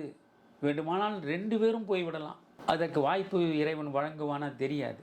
அதனால் உங்களை தனியாக விட்டுவிடக்கூடாது, என்னால் முடிந்தவரை நான் உங்களோடு இருக்க பார்க்கிறேன் என்று தான் இவற்றையெல்லாம் அவள் சாப்பிட்டாள். சரியாக டிசம்பர் மாதம் வந்தால் அதை அவளால் கடக்க முடியாது. 2024 டிசம்பர் இரவு 12:30 மணி இருக்கும். திடீரென்று அவள் எழுந்து உட்கார்ந்து விட்டால் மார்பு ரொம்ப மோசமாக வலிக்கிறது. கண்ணெல்லாம் விழி பிதுங்கி விட்டது. முடிந்து போனால் என்று நினைத்து விட்டேன். எனக்கு என்ன செய்வதென்று தெரியவில்லை. இரவு 12:30 மணி. யாரை தொடர்பு கொள்வது, எங்கே போய் நிற்பது, ஒன்றுமே புரியவில்லை. நானும் என் மனைவியும் மட்டுமே ஒரு 25 ஆண்டுகளாக தனியாகவே ஒருவருக்கொருவர் உதவியாக வாழ்ந்து கொண்டிருக்கிறோம். எனவே ஒன்றுமே புரியவில்லை எனக்கு. அந்த நேரத்தில் நம்முடைய இறைவன் கொடுத்த வரம் போல் வந்து வாய்த்த வாசுகி அம்மையார், உண்மையில் அந்த பெண்மணியை நான் கரம் குவித்து பாராட்டுகிறேன், நன்றி செலுத்துகிறேன். அந்த பெண்மணிக்கு நான் உடனே தொலைபேசி சொன்னேன். என்றால் நாம் இருக்கும் வீட்டிலிருந்து ஒரு 2-3 தெரு தள்ளித்தான் அவர்கள் வீடு இருக்கிறது. உடனே அவர்களுக்கு தொடர்பு கொண்டேன். ஐயா, நீங்கள் ஒன்றும் கவலைப்படாதீர்கள், என்னுடைய தம்பியோடு இதோ வந்து விட்டேன் என்று. அவரும் அவருடைய தம்பியும் அடித்து பிடித்து வந்து நின்றார்கள். ஒரு நிமிடம் கூட நீங்கள் தாமதிக்கக்கூடாது, பக்கத்திலே தான் வடபழனியில் சிம்ஸ் இருக்கிறது, உடனே சிம்ஸுக்கு நாம் செல்லுவோம். பாரிவேந்தர் என்னை நெஞ்சில் வைத்து போற்றக்கூடிய ஒரு மனிதர், என் மீது எல்லையற்ற அன்பு கொண்ட மனிதர். என் தமிழின்பால் அவருக்கு அளப்பரிய காதல் உண்டு. அவரே அடிக்கடி சொல்லுவார், ஐயா, ஒவ்வொரு நாள் இரவும் உறங்குவதற்கு முன்பு நீங்கள் பேசியவற்றில் ஏதாவது ஒரு பேச்சை கேட்ட நிலையில்தான் நான் பிறகு கண்ணுறங்கச் செல்வேன் என்று சொல்லுவார். எனவே அப்பேற்பட்ட அன்பை என் மீது காட்டிய மனிதர் அவர். அவருடைய கட்சி இந்திய ஜனநாயக கட்சி, அந்த கட்சியின் தலைவராக நான் இருக்க வேண்டும் என்று என்னை வற்புறுத்தியவர் அவர். அப்படியெல்லாம் என்னால் இருக்க இயலாதையா என்று அன்பாக நான் மென்மையாக மறுதளித்து விட்டேன். உடனே அவருடைய உதவியாளராக அணுக்கச் சீடராக இருப்பவர் நண்பர் அருணாச்சலம். உண்மையில் அன்பே வடிவான அற்புதமான ஒரு பிள்ளை. பாரிவேந்தருக்கு அப்படி ஒரு உதவியாளர், ஒரு அணுக்கு சீடர் இருப்பதற்கு பாரிவேந்தர் கொடுத்து வைத்திருக்க வேண்டும். அவ்வளவு அற்புதமான பிள்ளை. அந்த முகத்திலேயே அந்த அன்பும், அவர் பேசுகிற பொழுது அதில் தவழுகிற இனிமையும் எனக்கு ரொம்ப பிடிக்கும் இந்த அருணாச்சலத்தை. காந்திக்கு மகாதேவ் தேசாய் நிச்சயமாக. உடனே அருணாச்சலத்தோடு தொடர்பு கொண்டேன். அருணாச்சலம், என் மனைவிக்கு இப்படி நிலைமை, ஒரு ஆம்புலன்ஸை அடுத்த 5 நிமிடத்தில் ஆம்புலன்ஸ் வந்து விட்டது. ஆம்புலன்ஸில் நானும் வாசுகி அம்மையாரும் அவருடைய தம்பியும் சேர்ந்து போனோம். நான் என் மனைவி அவ்வளவுதான் என்று முடிவுக்கு வந்து விட்டேன். என்னுடைய இல்வாழ்க்கை இறுதி அத்தியாயத்தை அடைந்து விட்டது என்ற நினைவோடு தான் நான் சிம்ஸுக்கு போனேன். உடனே அவர்கள் ஐசியூவில் சேர்த்தார்கள். ஐசியூவில் சேர்ப்பதற்கு எவ்வளவு பணம் கட்ட வேண்டும், அது இது என்றெல்லாம் என்னிடம் சொன்னார்கள். ஒரு விண்ணப்பத்தை நீட்டினார்கள். என்னிடம் இது பணம். நான் உடனே அருணாச்சலத்துக்கு தொலைபேசி தொடர்பு கொண்டேன். ஐயா, அதை பற்றியெல்லாம் நீங்கள் எதையும் கவலைப்படாதீர்கள், பாரிவேந்தர் ஐயா வந்து சொல்லிவிட்டார். அங்கே வந்து ப்ரொசீஜராக எதையாவது சொல்லுவார்கள், அதையெல்லாம் காதில் வாங்காமல் அவர் பாட்டுக்கு இருக்க சொல்லுங்கள், நான் காலையில் எல்லாவற்றையும் நான் பேசிக்கொள்கிறேன் என்று சொல்லி பிறகு ஐசியூவில் இருந்தால். இப்போ இந்த எல்லாம் எதற்கு சொல்கிறேன், அந்த டாக்டர் சிவகடாட்சத்திற்கு நான் எப்பொழுது நன்றி சொல்லுவேன், அவருடைய மனைவிக்கு நான் எப்பொழுது நன்றி சொல்லுவேன், 1,40,000 ரூபாய் மருத்துவ ஊதியத்தை வேண்டாம் என்று மறுதளித்த டாக்டர் கோபால் முருகனுக்கு நான் எப்பொழுது நன்றி சொல்லுவேன், இந்த பாரிவேந்தருக்கு நான் எப்பொழுது நன்றி சொல்லுவேன். அதற்காகத்தான் இது. அவர் உடனடியாக 4 பேர் கொண்ட மருத்துவர் குழுவையே நியமித்து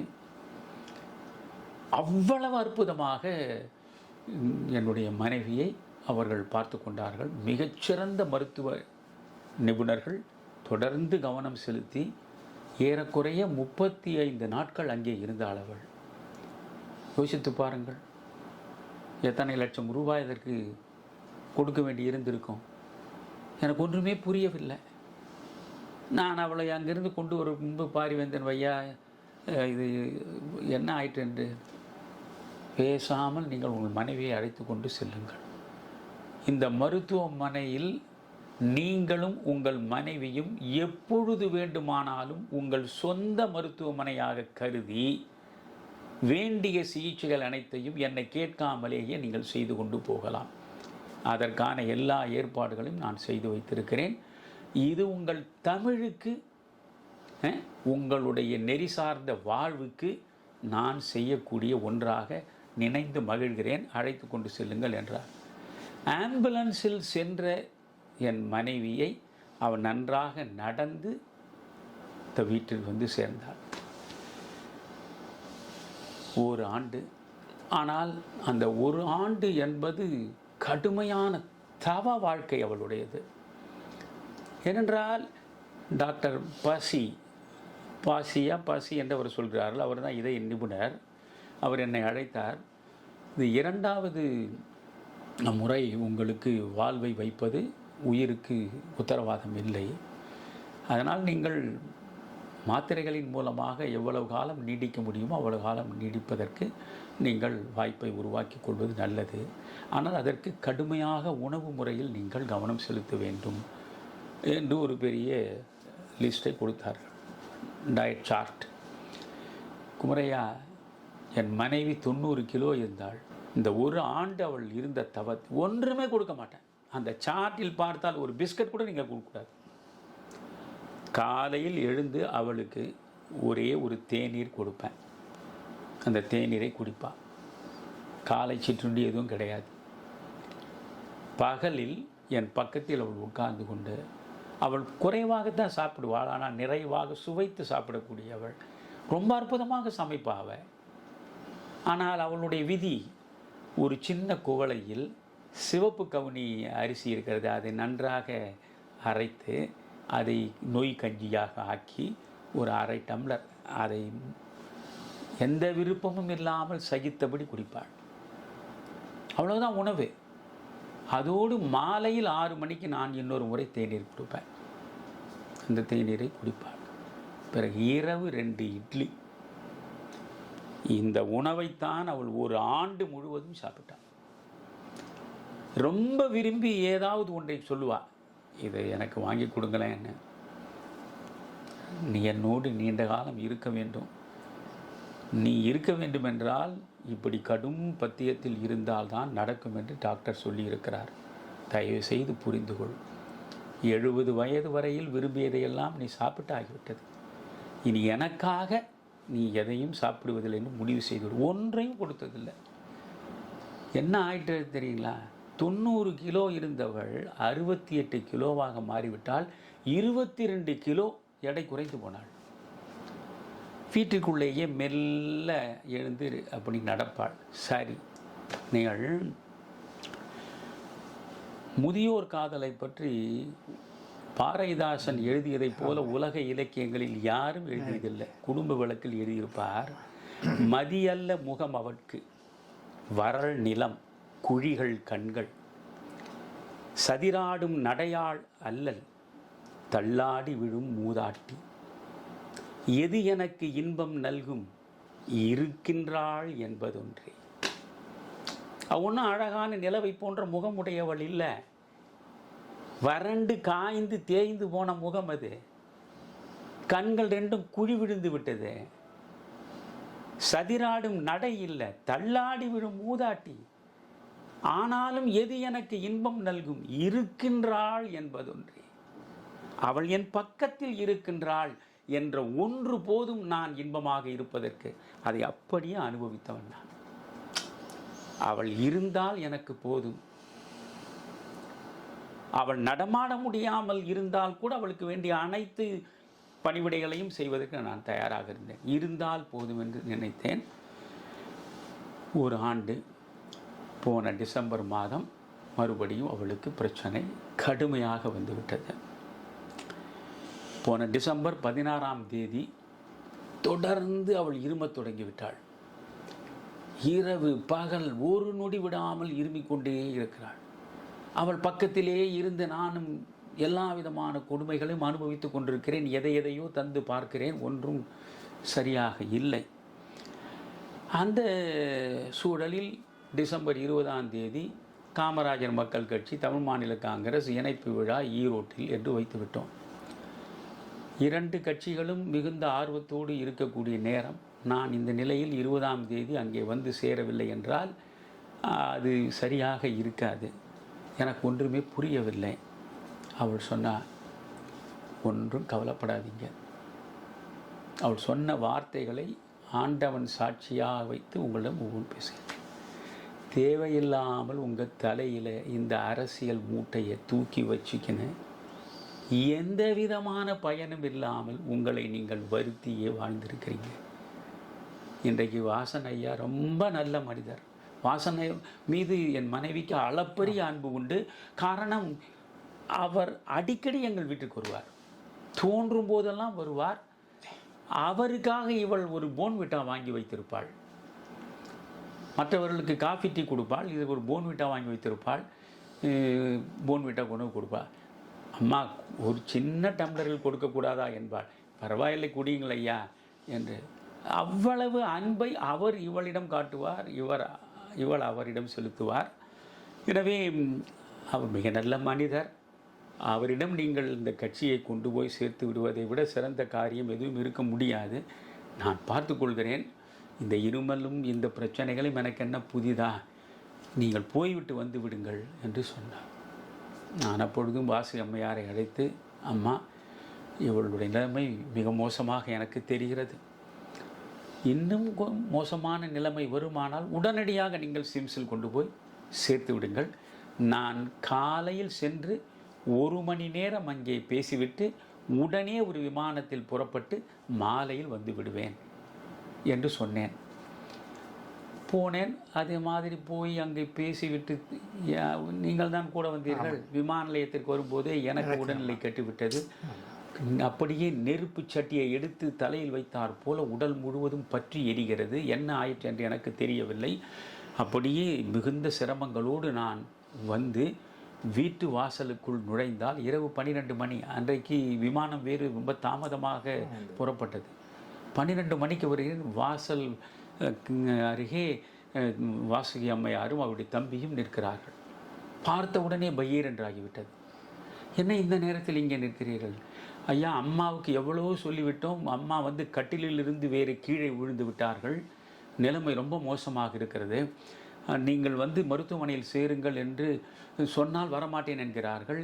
எங்களிடம் பொறுப்பை ஒப்படைத்து விட்டு போயிருக்கிறார். வாங்கல மாட்டலாம். ஐயா வரட்டும். அவர் வராமல் நான் எந்த இடத்துக்கும் வரமாட்டேன்.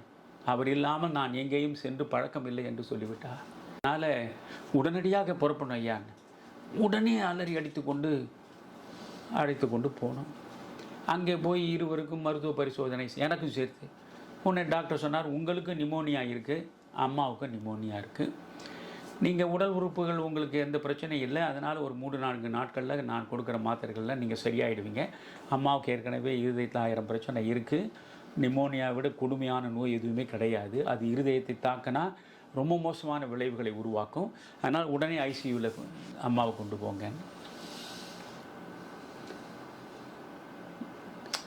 சென்ற டிசம்பர் மாதம் 20ஆம் தேதி இரவு அவளை கொண்டு போய் அந்த சிம்ஸில் சேர்க்கும் பொழுது நான் அவளை பறிகொடுப்பேன் என்று நினைக்கவே இல்லை. இதைவிட மோசமான நிலையில் சிம்ஸில் நான் ஒரு ஆண்டுக்கு முன்பு சேர்த்து அவள் நலம் பெற்று வந்தாள். அந்த நம்பிக்கையோடு தான் நான் இருந்தேன். 10 நாட்கள் ஐசியூவிலேயே அவள் இருந்தாள். ஒரு 4-5 நாட்களில் அவர்கள் கொடுத்த மருத்துவத்தில் நான் ஓரளவுக்கு சரியாகிவிட்டேன். போய் அவள் பக்கத்திலேயே நான் இருப்பேன்.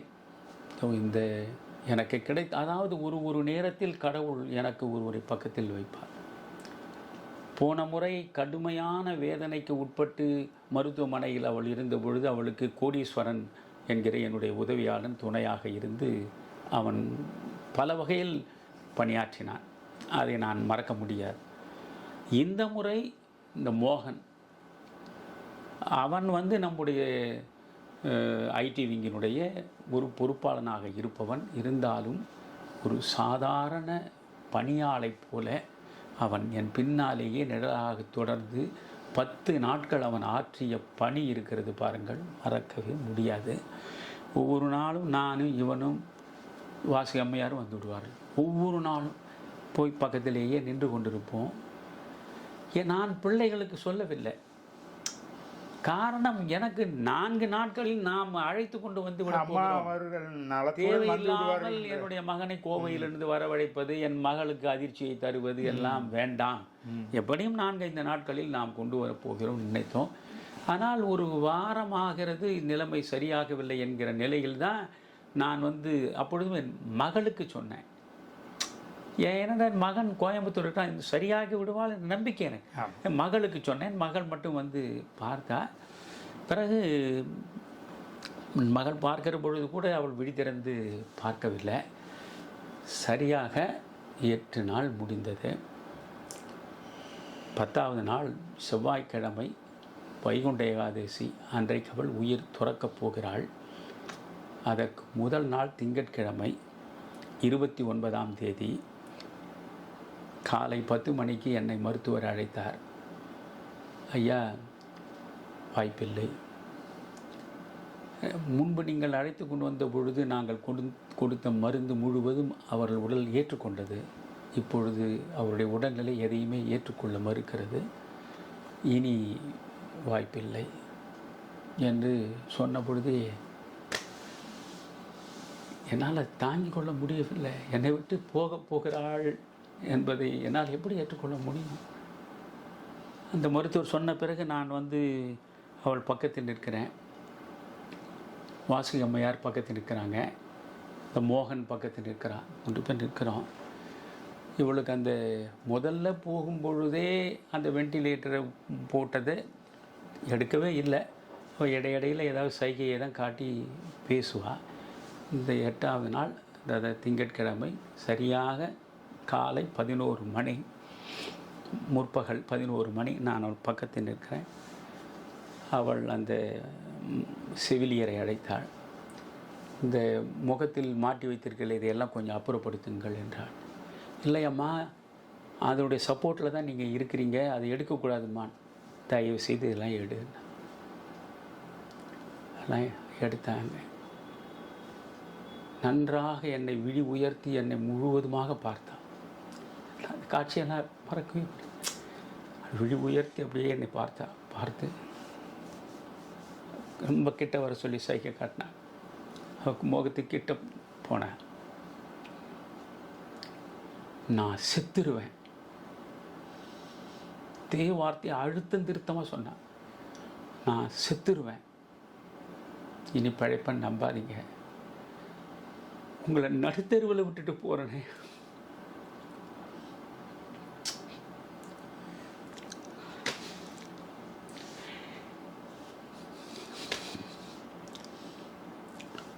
இந்த ஒன்று தான் என்னுடைய கவலையாக இருக்குன்னா, குமரையா அவள் ஏற்கனவே முடிவு செய்துட்டா. மருத்துவமனைக்கு போகிறதுக்கு முன்னே மருத்துவமனைக்கு அழைத்து கொண்டு போக நாங்கள் தயாராகிறோம். அப்பொழுது இவள் வாசுகி அம்மையாரை அழைத்து என்னையும் கூப்பிட்டு அந்த பக்கம் படுக்கையறையில் போய் நிறுத்தி, அங்கே ஒரு சின்ன பீரோ இருக்குது, அங்கே போய் நின்று சொல்கிறா, என்னுடையது தாலி இருக்குது பார்த்தீங்களா, இது 6 சவரன் தேரும். இந்த இருங்க வாசுகி சொல்லிவிட்டு அந்த இது திறந்து சின்ன சின்ன டப்பாவாக எடுத்து போட்டான். இதில் அதுக்கு 2 கம்மல் இருக்குது சின்னதாக, இது 2 இது மூக்குத்தி இருக்குது, இது ஒரு மோதிரம் இருக்குது. இதெல்லாம் சேர்ந்தால் ஒரு 4 சவரன் தேரும். இது ஒரு 6 சவரன் இருக்குது, மொத்தம் 10 சவரன் இருக்கும். இப்போ தான் ஒரு சவரன் 1 லட்ச ரூபா சொல்கிறாங்கல்ல, இதில் ஒரு விற்று 10 லட்ச ரூபா ஆக்குங்க. அவர் சொன்னதை அப்படியே சொல்கிறேன், இது என் வார்த்தை இல்லை. அவர் சொன்ன, என் வீட்டுக்காரரை மாதிரி யாரால் பேச முடியும்? என் வீட்டுக்காரரை மாதிரி யாரால் எழுத முடியும்? என் வீட்டுக்காரரை மாதிரி யாரால் வாழ முடியும்? என்னை விட சிறப்பாக பேசக்கூடியவங்க எவ்வளோ பேர் இருக்கலாம், என்னை விட சிறப்பாக எழுதக்கூடியவங்க எவ்வளோ பேர் இருக்கலாம். அவளுக்கு காக்கைக்கும் தன் குஞ்சு பொன் குஞ்சு என்பதனால் அவள் அதை ரொம்ப அழுத்தம் திருத்தமாக சொல்கிறாள். காரணம் என்னென்ன, இந்த சமூக வலைத்தளங்களில் எத்தனையோ மனநோயாளிகள் என்னை பற்றி தரக்குறைவாக விமர்சிப்பது, ரஜினிகாந்திடம் கோடி கோடியாக பெற்றுவிட்டார், அங்கே பெற்றுவிட்டார், இங்கே பெற்றுவிட்டார் என்று வசதிக்கும் பேசுவது, எள்ளி நகையாடுவது, இவனுக்கு ஒரு வீடை எப்படியாவது கொடுத்து விட்டால் இவன் சும்மா இருப்பான் என்று ஒரு மனநோயாளி பேசியது, இவற்றையெல்லாம் அவள் பிறர் சொல்ல கேட்பது அல்லது அவளே பார்ப்பது, இதில் மிகவும் நொந்து போயிருந்தாள். உங்களுக்கு எதற்கு இந்த அரசியல்? 50 ஆண்டு காலம், 51 ஆண்டு தாம்பத்திய வாழ்க்கை எனக்கு. நான் வருவதற்கு முன்பிருந்தே அரசியல் இருக்கிறீர்கள். 51 ஆண்டுகளுக்கு மேல் உங்களோடு நான் என்ன கண்டீர்கள்? இதில்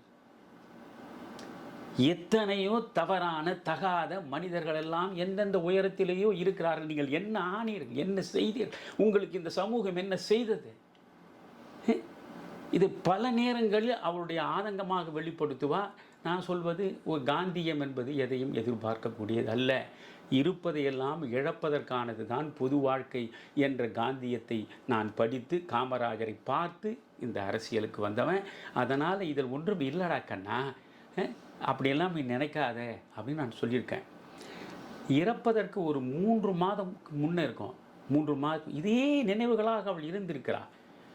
திடீரென்று நான் தூக்கத்தின் கண் விழித்து பார்த்தா இரவு அதிகாலை 3 மணி. அவள் உட்கார்ந்து கொண்டிருக்கிறாள் என் பக்கத்தில் படுக்கையில். என்னடாம்மா 3 மணி ஆகுது, ஏன் உட்கார்ந்துட்டுருக்கேன்? இல்லை, நான் யோசிக்கிறேன், இவ்வளோ காலம் நம்ம வாழ்ந்திருக்கோம். நம்ம ஒரு 12வது வீடா, இது 13வது வீடா, எத்தனாவது வீடு மாறி வந்திருக்கிறோம்? ஏண்டாம்மா இப்போது போய் இதை கேட்குற? இல்லை, ஒரு நிரந்தர முகவரி கூட இல்லை நமக்கு. நிரந்தரமாக தமிழறிவு மணியன் இந்த இடம், இந்த ஊர் ஒரு நிரந்தர முகவரியாவது இருந்திருக்கா? 2 வருஷத்துக்கு ஒரு முகவரி தானே மாறி இருக்கோம். என்ன வாழ்க்கையை வாழ்ந்தோம்? எனக்கும் சாமர்த்தியம் இல்லை, உங்களுக்கும் சாமர்த்தியம் இல்லை. உங்களை அம்மோன்னு விட்டுட்டு போயிடணுன்ற கவலை தான் எனக்கு அதிகமாக இருக்குது. இது 3 மாதத்துக்கு முன்னே சொன்னேன். நான் சொன்ன முகவரி இருக்கிறவன்லாம் முகவரியோட போகிறான். தோட்டம் துறவு வீடு வாசல் இருக்கிறவன் அத்தனை பேர் அதை தூக்கி நான் போகிறான். ஏண்டாம்மா இதெல்லாம் கவலைப்படுறேன்? எந்த சுமைகளும் இல்லாமல் நாம் இருக்கிறோம். அதில் இருக்கிற சுகமே சுகம்தான், எல்லாம் கவலைப்படான்னு சொல்லியிருக்கேன். இப்போ போய் இந்த சொல்கிறா, இது 10 சவரன் ஆகுங்க, 10 லட்சம் கிடைக்கும். என் வீட்டுக்காரருக்கு வாசிக்கு ஒன்று செய்கிறீங்களா? என்ன சொல்லுங்கம்மா. சின்னதாக அவருக்கு ஒரு தங்கத்தில் சிலை செஞ்சு வைங்க. அவரை மாதிரி யாராலையும் வாழ முடியாது. அவர் சொல்கிறான், அவரை மாதிரி யாராலும் வாழ முடியாது. அவர் பணத்துக்கு மரியாதை கொடுத்தவர் கிடையாது. அவர் யாரிடம் கையேந்தி நின்றவர் கிடையாது. என்ன, அவருக்கு வாழ தெரியாது. அதனால் நீங்கள் எனக்கு என் ஆசை இதை செய்யுங்க. நான் சொன்னேன், 4 நாளில் திரும்ப வீட்டுக்கு வரப்போகிற. வீட்டுக்கு வந்த பிறகு நீ என்னென்ன ஆசைப்படுறியோ அந்த சிலையெல்லாம் அப்புறம் செஞ்சுக்கலாம். நீ வா. சிலையாடா பெருசு?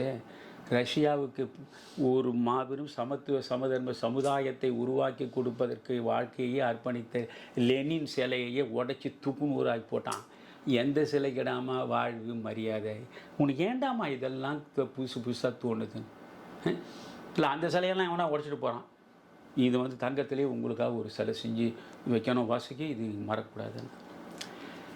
இதெல்லாம் நினைக்க நான் எப்படி தூங்க முடியும் முறையாக? போனோம். கடைசியாக அந்த 29ஆம் தேதி திங்கட்கிழமை காலை 11 மணிக்கு என்னாண்ட அப்படி விழித்து பார்த்துட்டு நான் செத்துருவேன், உங்களை நடுத்தெருவில் நிற்க வச்சுட்டு போகிறேனேன்றது தான் என்னுடைய ஒரே கவலை சொல்லிவிட்டு வாசுகியை பார்த்தா, வாசுகி, இந்த 2 ஆண்டுகளாக நீ தான் எங்களுக்கு எல்லா விதமாக பணிவிடையெல்லாம் வந்து செஞ்சுருக்க. இவர் யாராண்டி இருக்க மாட்டார். இவர் ஒரு சித்தன் போக்கு.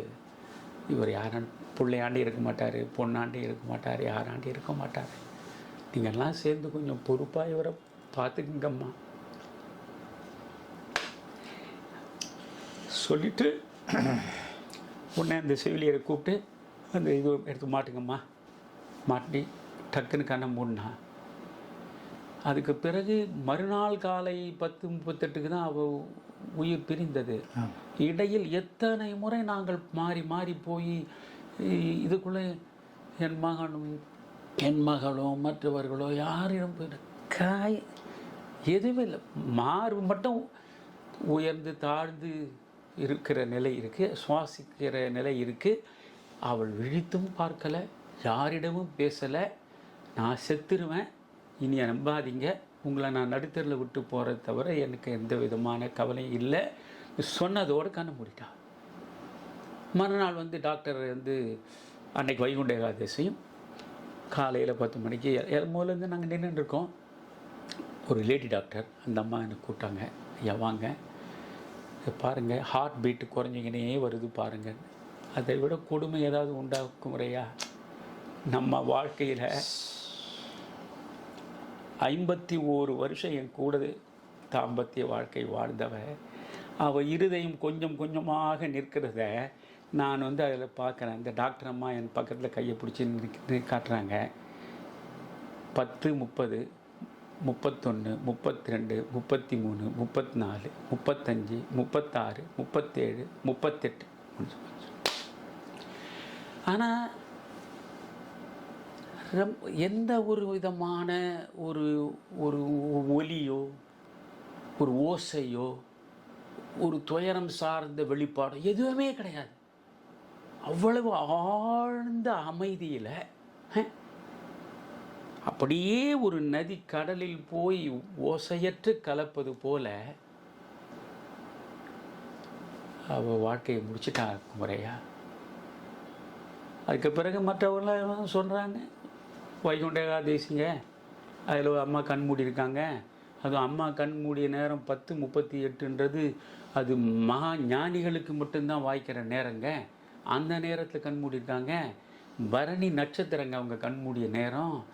அது எல்லாருக்கும் இப்படியெல்லாம் சேர்ந்து வாய்க்காதுங்க. முதல் நாள் ஏகாதசி, அடுத்த நாள் துவாதசி. முதல் நாள் பெருமாளோடு போய் சேர்ந்துட்டாங்க, அடுத்த நாள் எடுக்கிறது சிவனுடைய நாளில் எடுக்கிறீங்க. இதெல்லாம் யாருக்கும் கிடைக்காதுங்க.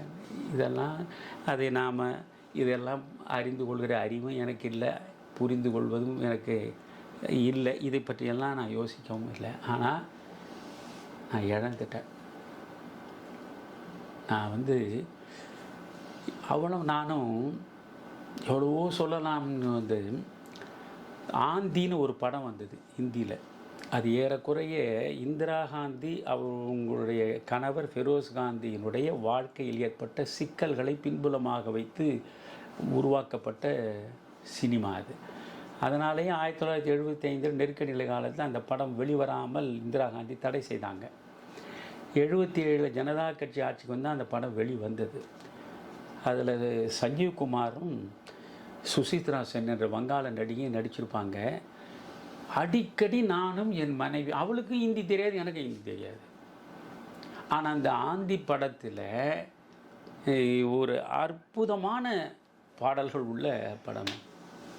தேரே பி நா ஜிந்தகி பீன்னு வரும். அது தேரே பி நா ஜிந்தகின்னு ஒரு ஆரம்பிச்சு வரும். நான் கேட்டிருக்கேங்க.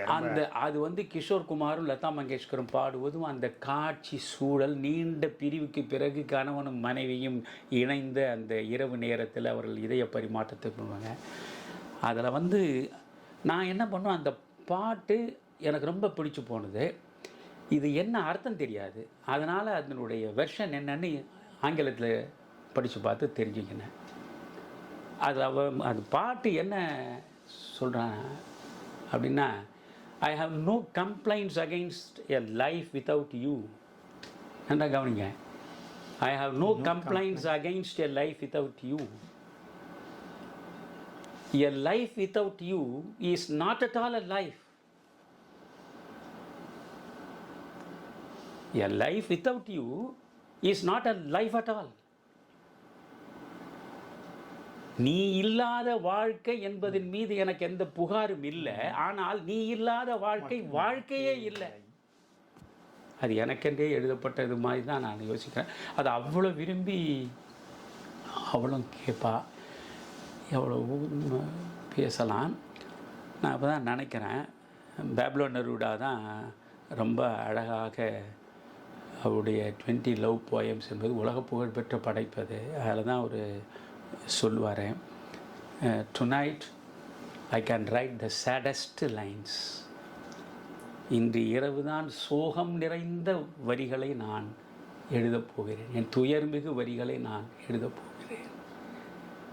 அது to think that I do not have her,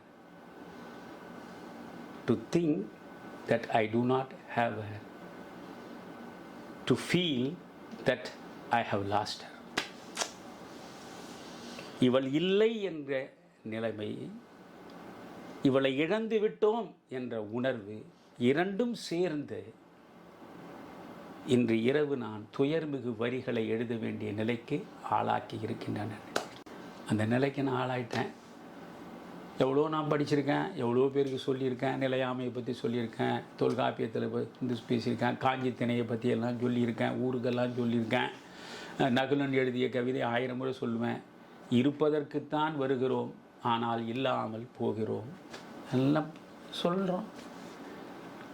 எல்லாவற்றையும் பற்றி கொள்ளுகிற காற்று அப்பொழுதோ பிறகோ அத்தனையையும் எரிந்து விடுகிறது. எல்லாவற்றையும் பற்றி கொள்ளுகிறது காற்று. ஆனால் அந்த காற்று பற்றியது அனைத்தையும் கூடவே வைத்திருக்காது. பற்றியதை அப்பொழுதோ பிறகோ தூக்கி எறிந்து விட்டு போய்கொண்டே இருக்கும். இதுதான் வாழ்க்கை என்பது எனக்கு தெரியும். ஆனால் இன்றைக்கு என் மனைவியை நான் இழந்துட்டேன். 51 ஆண்டு தாம்பத்திய வாழ்க்கை. ஜனகன் வந்து ராமனிடம் சீதையை ஒப்படைக்கிற பொழுது அவன் சொல்கிறான், வால்மீகி ராமாயணத்தில் அழகான காட்சியை சொல்லுவான், நீ வகுத்த பாதை எதுவோ அதுதான் அவளுக்கான பாதை. என் சீதை தான் என் மனைவி பிரேமகுமார். நான் வகுத்த பாதை தான் அவளுக்கான பாதை. 4 வேதங்கள் உண்டுன்னு சொல்லுவான். அதில் 5வது வேதம் மகாபாரதம்னு சேர்த்து சொல்லுவான். ஆனால் அவளுக்கு இருந்தது ஒரே வேதம் தான், தமிழறிமணியன் என்கிற ஒரு வேதம் தான். புரியுதுங்களா? இதுதான் என்னுடைய வாழ்வு. இவ்வளவு சோகங்களையும் இவ்வளவு வலிகளையும் நான் சுமந்து கொண்டு நான் இருக்கேன். இப்போ 23 லட்சம் ரூபாய்க்கு மேலே செலவை நான் ஏற்றுக்கொள்கிறேன் என்று வலிந்து சொன்ன ரஜினி அவர்கள் இன்னும் இருக்கிறார். 2 லட்சம் ரூபாயை பையில் வைத்து எனக்கு கொடுத்த வாசனையாவும் இன்னும் இருக்கிறார். எனக்கு உதவி வந்த லட்சம் ரூபாய்க்கு மேல் முதலிலே கொடுத்து எல்லாவற்ற செலவுகளையும் நான் ஏற்றுக்கொள் என்று சொன்ன சிவகுமார் அவர்களும் இன்றும் இருக்கிறார். எல்லா செலவையும் நான் செய்கிறேன் என்று வந்து நின்ற பொன் ராதாகிருஷ்ணனும் இன்றும் இருக்கிறார். ஐயா, மொத்த செலவையும் நான் பார்த்து கொள்கிறேன் என்று டெல்லிக்கு போய் டெல்லியிலே இருந்து தொலைபேசி தொடர்பு கொண்டு என்னிடம் பேசிய வைகோ இன்று வாழ்ந்து கொண்டிருக்கிறார். இவரெல்லாம் இல்லாத நேரத்தில் நான் பொய் உரைக்கவில்லை. இவர்கள் இருக்கிறார்கள், இப்பொழுதும் நேரிடை சாட்சியாக இருக்கிறார்கள். இந்த வாழ்க்கை தான் தமிழறிமணியுடைய வாழ்க்கை. ஆனால் எத்தனை மனநோயாளிகள் எவ்வளவு மலினமாக இவர்கள் பேசியதனால் அவர்கள் அதன் மூலம் ஏதாவது ஆதாயத்தை நிச்சயம் அடைவார்கள். இவர்களை பற்றி பேசினால் எவரிடம் என்ன ஆதாயம் பெற முடியும் என்று கணக்கு போட்டு அவர்கள் ஆதாயத்தை அடைவார். ஆனால் இதில் எத்தனை வலியும் வேதனையும் என் மனைவி அடைந்தாள் என்பது இவர்களுக்கு தெரியுமா? இதற்கு மேல் பேச ஒன்றும் இல்லை. ஆக என் மனைவி அவள் கால பெருவெளியில் கரைந்து மறைந்து விட்டாள். என் நினைவு முற்றத்தில் அவள் என் இறப்பு நாள் வரையில் நிழலாடி கொண்டே இருப்பாள். நினைவாலே சிலை செய்து உனக்காக வைத்தேன் என்று கண்ணதாசன் பாடியதுதான். என் நினைவில் அவள் சிலையாக இருப்பாள். எனக்கு உள்ளே அவள் தெய்வமாக இருப்பாள். அவள் இப்பொழுது முழுக்க ஸ்தூல ரூபத்தில் என் முன்னால் இல்லை என்றாலும் சூட்சும வடிவத்தில் எனக்குள் இருக்கிறாள். அவளும் நானும் தான் இந்த வீட்டில் தனியாக இப்பொழுது இருக்கிறோம். பார்ப்போம்.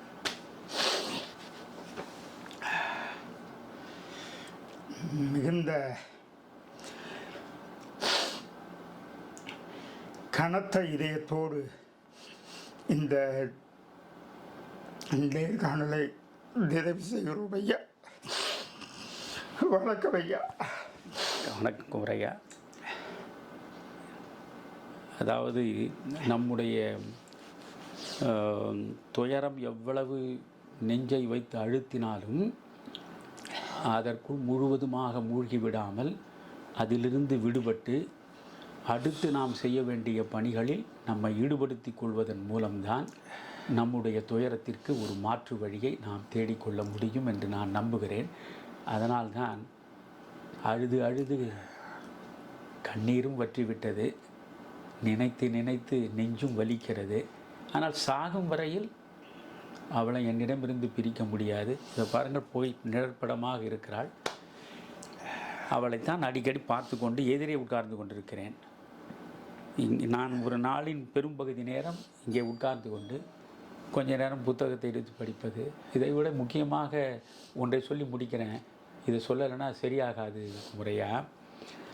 கடைசி ஒரு 6 மாத காலம் நான் ஒரு வகையில் ஒரு கொடுமைக்காரன். நான் இதன் மூலம் ஒரு செய்தியை எல்லா கணவன்மார்களுக்கும் நான் தெரிவிக்க விரும்புகிறேன். மிக முக்கியமாக இதை தெரிவிக்க விரும்புகிறேன். நான் 51 ஆண்டுகள் தாம்பத்திய வாழ்க்கையில் அவளோடு இருந்தேன்னு சொன்னேன். 51 ஆண்டுகளில் ஒரு நாளில் 51 வார்த்தை நான் பேசியிருந்தால் அதிகமாக இருக்கும். நான் பாட்டுக்கு புத்தகத்தை வைத்துக்கொண்டு படித்து கொண்டே இருப்பேன். ஒரு அறையில் தொடர்ந்து படித்து கொண்டே இருப்பேன். அவள் சமையல் வேலையில் ஈடுபட்டு கொண்டே இருப்பாள். பிறகு பிள்ளைகளை வளர்த்து எல்லாரும் திருமணமாகி போன பிறகு அவளும் படுக்கையில் படுத்து கொண்டிருப்பாள். பெரிதாக பேசியது எதுவும் கிடையாது. இந்த ஒரு ஆண்டு சிம்ஸுக்கு சென்று விட்டு வந்து கொஞ்சம் கொஞ்சமாக அவள் நலமடைந்தாள் இல்லையா, அப்பொழுது எனக்குள் ஒரு உறுத்தல். நாம் தொடர்ந்து இந்த அறையில் படித்து கொண்டே இருக்கிறோம் காலையிலிருந்து இரவு வரையில். அவள் அந்த அறையில் படுத்து கொண்டே இருக்கிறாள். இவளிடம் நாம் பேசுவதும் இல்லை. இன்னும் எவ்வளவு காலம் இவள் இருப்பாள் என்பதும் தெரியவில்லை. உடனே என்ன, ஒரு 6 மாதத்துக்கு முன்னே எனக்கு திடீரென்று இந்த ஞானோதயம் வந்தது. உடனே புத்தகத்தை மூடிட்டு அவளிடம் போனேன். அம்மா, இனி ஒரு முடிவு பண்ணிட்டேன். ஒவ்வொரு நாளும் இரவு 7 மணிலேருந்து 9 மணி வரை 2 மணி நேரம் உன்னோடு தான் இருப்பேன். நீ என்ன விரும்புகிறையோ அதை என்னோடு சொல்லு. நீ என்ன ஏதாவது தொலைக்காட்சியில் பார்க்கணுமா சொல்லு, சேர்ந்து பார்ப்போம். இப்படி 2 மணி நேரம் இருப்போன்னு சொல்லுவேன். ஒரு மணி நேரம் தான் இருப்போம். அவ்வளவு உடல் நலிவுட்ட நிலையிலும் அவள் தான் சென்று எனக்கு 2 தோசைகளை தயாரித்து கொண்டு வந்து தருவாள். ஏன்னா அவளுக்கு அந்த பக்குவம் தெரியும், நான் எந்த பக்குவத்தில் சாப்பிடுவேன்னு. அவள் வலியோடு போய் அது தோசை கொண்டு வந்து கொடுப்பா. படம் பார்ப்பது, இந்த சின்ன திரை, வண்ணத்திரை, எண்ணெய் திரைன்னா இதெல்லாம் அவளுக்கு நாட்டமே கிடையாது. பழைய கண்ணதாசன் பாடல்களை போட்டால் இரவு முழுக்க கூட கேட்டுக்கொண்டே இருப்பாள். என் பக்கத்தில் உட்காந்துட்டு ஒரு மணி நேரம் ஆகும். பாடலில் கேட்போம். அம்மா, இதையே திரும்ப திரும்ப கேட்குறோம், நான் போனால் கொஞ்சம் படிப்பேன்டம்மா, இதோட நம்ம ஆஃப் பண்ணிவிட்டு போகலாமா? ஏங்க, எனக்கு 11 மணிக்கு மேலே ஆனால் கூட தூக்கம் வராதுங்க, இப்போ தானேங்க 8:30 மணி ஆகிறது அப்படின்னு சொல்லுவாள். சரிடா கண்ணா, நீ இங்கேயே இருந்து வேணால் எவ்வளோ நேரம் தூக்கம் வரலையே அது ஒன்று பாரு, நான் அந்த பக்கம் உட்காந்து படிச்சுன்னு இருக்கேன்டாம்மான்னு. நீ இல்லாமல் நான் ஏன் பார்க்கறது? உடனே ஆஃப் பண்ணிடுவா. பண்ணிவிட்டு வந்து என் பக்கத்தில் வந்து படுத்திருப்பா. நான் படிச்சுட்டு இருப்பேன், இவ வெறுமனே படுத்துன்னு இருப்பாள். உறுத்தும். உடனே புத்தகத்தை முட்டு, ஏன் பிரேம், நான் படிக்கிறேன், நீ தூங்கினா கூட பரவாயில்லை, நீ வீழ்ச்சிக்கினே தான் நான் இருக்கேன், வேணா நான் படிக்கிறதை நிறுத்திட்டோமா அப்படின்னு கேட்பேன். இப்போ என்ன புதுசு? அந்த நாள்லேருந்து இப்பொழுது வரைக்கும் நீங்கள் படிக்கிறதே தான் உங்கள் வேலை, நீ படிங்க, நான் எதையோ யோசின்னு அப்படி படுத்துன்னு இருக்கேன். அப்போ கூட என் படிப்பை நிறுத்தலை. இப்போ இந்த புத்தகங்களை பார்க்கும்போது எனக்கு வெறுப்பாக இருக்குது குமரையா. இந்த புத்தகங்களை காலம் முழுவதும் படித்து நான் என்ன புத்தன் ஆகிட்டேனா?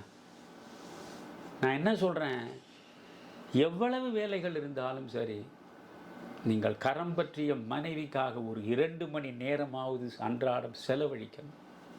இப்போ நினைக்கிறேன் குமரையா, அவள் அவள் மருத்துவமனையில் இருந்து போராடி கொண்ட நேரத்தில் திரும்ப திரும்ப ஆண்டவனை நான் வேண்டினேன், என்னிடம் அவளை கொடு, இன்னும் 1 வருஷம் கொடு, எந்த வேலையும் நான் செய்ய மாட்டேன், எங்கேயும் போக மாட்டேன், அவளுக்கு எல்லா பணிவிடையும் நான் செய்கிறேன், அவளை என் மடி மேலேயே வச்சு நான் தாங்குறேன், அவளுக்கு என்னென்ன சொல்லணும், என்னென்ன அவளுடைய மன சுமைகள் அத்தனையும் என்கிட்ட இறக்கி வைக்கிட்டோம்.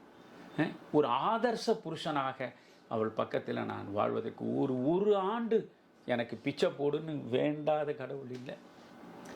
போய் சேர்ந்துட்டான். இருக்கும்போது இந்த ஞானம் வரலை, இறந்த பிறகு இந்த ஞானம் வருது. நான் இப்பொழுது இருப்பவர்களுக்கு சொல்கிறேன், உங்கள் மனைவியிடம், உங்கள் பிள்ளைகளிடம் குறைந்தது ஒரு நாளில் 2 மணி நேரமாவது நீங்கள் மனம் விட்டு பேசுங்கள். ஒருவருக்கொருவர் இருதய பாரத்தை இறக்கி வையுங்கள். உங்களுடைய மகிழ்ச்சிகரமான தருணமாக ஒவ்வொரு நாளிலும் அந்த 2 மணி நேரம் இருக்க வேண்டும். இது என்ன அனுபவத்தின் மூலம் நான் இந்த சமூக மக்களுக்கு தருகின்ற ஒரு பரிந்துரை. அவ்வளவுதான். ஐயா தங்கள் மனம் சாந்தி சாந்தி என்று அமைதி கொள்ளட்டும். அம்மா உங்களுடன் இருந்து வழி நடத்துவார்கள். நன்றி ஐயா. தமிழறி தர்பார் நேயர்களை மீண்டும் அடுத்த நிகழ்வில் சந்திப்போம். நன்றி, வணக்கம்.